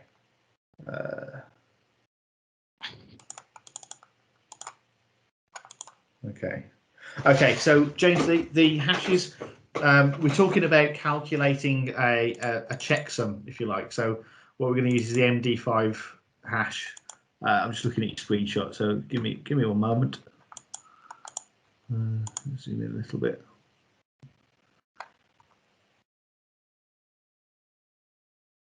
Right. So no, this is not that. So this is the VTX. So some laptops have this disabled. I'm not entirely sure why, but if you get into your BIOS, so you need to reboot, and in the BIOS of your machine, there'll be. I was going to say that's Glenn's question. I saw. Okay, yeah. So Glenn, BIOS enable the thing it's talking about. It's what allows you to use virtualization in a particular manner. Right, back to James. So the hashes. I thought we'd solve the problem. What we do is we're going to do on my end. So it's already done now. I will generate a hash and put it up on the website. So that's there, and the link to that's just a few lines up somewhere because we've done it for the past few people. What that does is a calculation on that file that gives a particular result. And if anything changes in that file, it would give you a completely different result. All right. And then so what we do is you can use this search util. So you type this in, except where it says path to file, you do it, so you type it into like CMD on Windows, but you'd put the path to the OVA file that you downloaded and the MD5 in the end, and then that will calculate the same calculation. Now, if there's been no error in downloading and it's the same at both ends, then the hash should be the same. The MD5 hash should be the same. If it's not the same, then we know that the problem is definitely to do with the download. If they are the same, then we're looking at something else. And in that case, I can't imagine what else it would be. I'm pretty sure it's going to be that, because that fixes 99.9% of the times when it's ever happened to me. So if not, then let me know on the chat, maybe sometime tomorrow, because I'm going to be doing support tomorrow, but I'll also be doing remote support. It's the one that that Adam's just posted just before that question. So that link, James, is the MD5 sum that you should expect as an output to the cert util command that's above, which is another message that I posted. So what you want to do is you want to open up like PowerShell or command or CMD, type in that cert util shenanigans, and make sure that the number is exactly the same as the second link that I sent. If they're the same, then something truly biblical has gone wrong. I think what you need to do is re-download it, and every time you re-download it, you want to calculate the MD5 sum hash again and make sure that they match. If they're not matching for whatever reason, that's where your problem lies. Like they need to be matching. That's what you've got to do. If once you've got them matching and it runs and it still gives you the same error, then I'm at a loss. We'll think of something. Well, I'll find out. We'll start debugging, but the first step is always that, just to make sure it's downloaded as expected. Yeah. And you calculate the number by doing this command. I'll repost it for you just to make things a little bit easier again.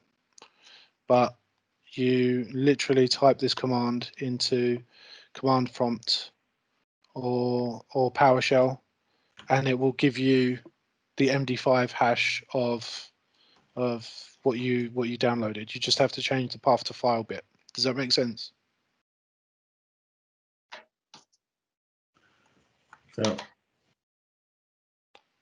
I'm going to assume that makes sense because it's on a recording now. So I'm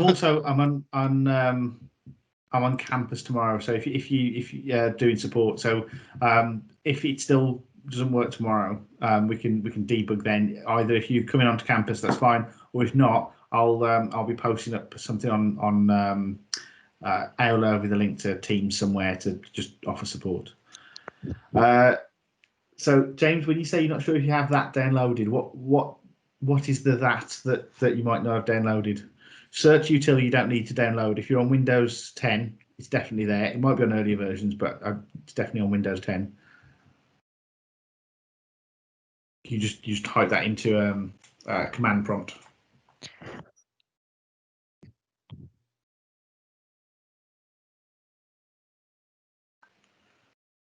So concurrently, I'm just going to go back because I know we've also got Dylan's got a hand up as well, and just check. Dylan, is that a new hand or an old hand? A new hand. I think my last download was corrupted, so I've re-downloaded it all. I've got this part, and it's the name student, and it's asking me for a password. Yeah, this password is swordfish. Okay, thanks. And after I do that, is that? Sorry. Go on. I was going to say, if you've got that far, your download is definitely working now. Yeah. So everything's good now. Yeah, you're all good. Thanks. No problem. So you're welcome. So nothing more I need to do then. It's all good for today then. Yeah. Just make sure you remember the password as well. Yeah, get in, okay, log I'll in, write it down. and just try some of the stuff you saw today. When the video, if you can't remember, don't worry. When the video's up, you can follow through from there. Yeah. Okay. All right. Brilliant. And James. Harvey, Yeah. Go on. I was going to say the thing that I've said to use is literally if you just go to this. I'm going to paste it again. Just go to this URL. You don't need to download anything. That is just the number that you should expect from this cert util command. Okay. So as long as you've downloaded the OVA file and you can open that link and you can see the MD5 sum calculated and you can open CMD, you should be okay. All you have to do then is open CMD type in the setutil thing. Make sure you change the path to the file to the OVA that you downloaded, and then make sure that that number matches the one on the website that we sent you. Does that make sense? I'm also gonna actually do that. I'm gonna do it on video now. Okay. Yeah. That might help. Yeah. So I've actually got multiple versions of the thing here. So I'm gonna do it on one of these. These are all OVA files, so the same kind of thing. I think, isn't there a launch a shell here thing in Windows? No, No. I wish. Yeah. Okay. No, that's Linux so, only. So what we'll do is we'll open up a PowerShell. So there's one already here, and then I'm going to go into that directory. Now it's going to be in. Let's say if I'm on C, the C drive, it's going to be in C : and then it's the slash going the other way because Windows is wrong. But anyway, that's a different discussion. Users, then the username, and then I've got it inside documents. So I'm going to go there, and I use dir instead of ls, although I think ls works in PowerShell as well. Yeah, it does. It does, yeah. And you can see sort of similar looking to the ls output, not quite, but it's close. And I want to run it on. Let's say I'm going to run it on this one, 1.0 B. What I would do is I would type in what was given previously, except this bit that says path to file, I'll replace with a file name that I want to do the calculation. So it's going to be that one that I want. No, sorry, that one I want with a 1.0 B. So I'm going to go I'm using tab completion on Windows, which works a little bit different, but it's mostly the same. There we go. So that's the one I said I was going to do. So I'm going to type that in. You can type the whole thing, or you can use tab completion like I did. You press enter, and then it calculates. It does take a while. It's probably this laptop, because this laptop is awfully slow compared to my other one. But it seems slow regardless. It just does work. And that will give you a number in a minute. So it does take a while, but when it comes out, you get a number. Then you can check that. Let's say it's a number in hex, so it will have letters in it as well. Then you just check that and make sure it matches what you see in the text file, which I'm just going to click on from here. So it should match that number. Okay. Now in this case, you see it's a different file name, but that doesn't matter. If it's the same contents, that will be the same. Okay. Okay. Did that help?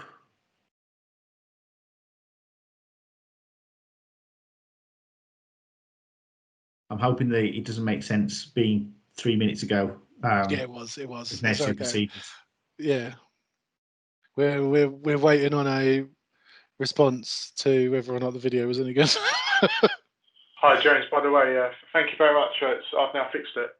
Fantastic. Took me a bloody while, considering I've been in IT for 8 years. I think I thought, let's go back a step. Think what have I haven't I done? I'm thinking I'm tired.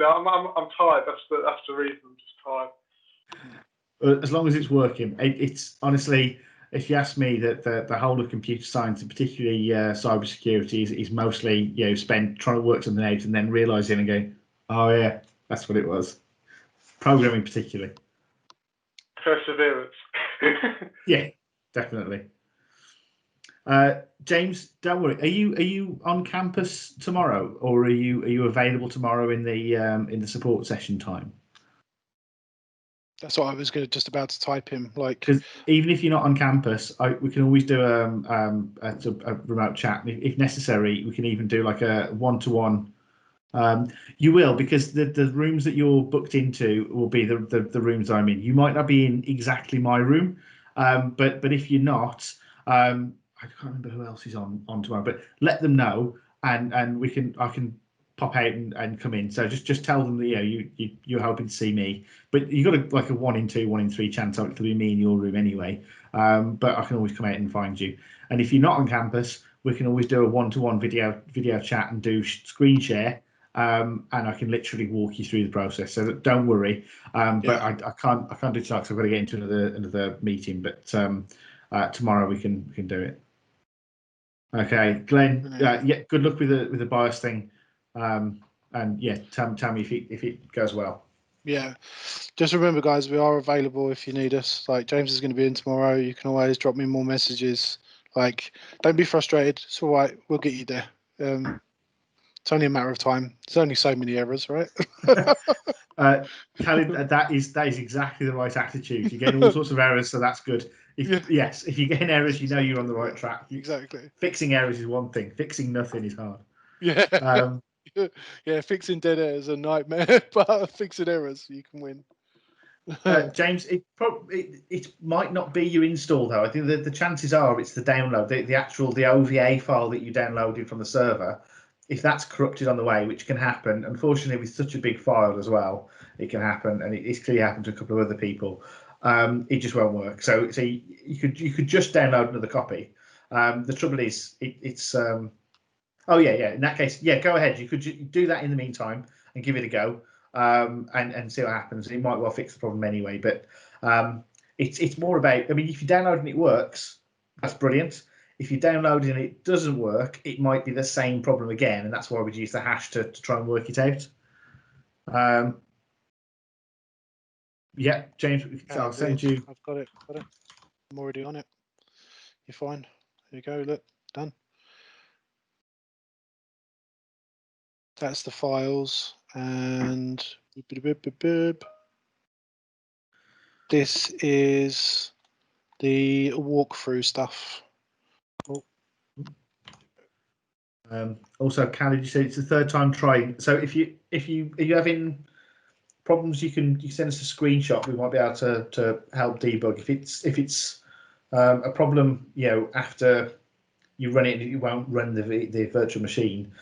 Do what we've been talking about here as well, and just run that MD5 to check. Yeah, MD5 first, then they match up, and then that's it. And then we can go from there. Do you need to run off anyway, James? I do. I've got another meeting coming up which I have to jump into, but I think mostly we kind of wound up now anyway. So I think probably we'll call it done, and I'll close off the recording, and I'll put up. I'll put up the raw version as soon as it's available to me, and then when I get a chance to go through and edit, I'll put those up as well, and we'll maybe keep them separate. So you've always got the complete record, and you'll also have maybe like an indexed version where you can go like, where's that bit about MD5 something like that'll be useful now as well. So. Yeah. Okay. Yeah, Mohammed, I'll be there, and yeah, whichever room you're in, there'll be someone, and they'll all be good. If you find that like they're not sure what you're talking about because it's something that specifically happened today that they just weren't here for, you can always say, can you let James know? I've got a specific question, and I'll pop round. That's it. Okay. Right.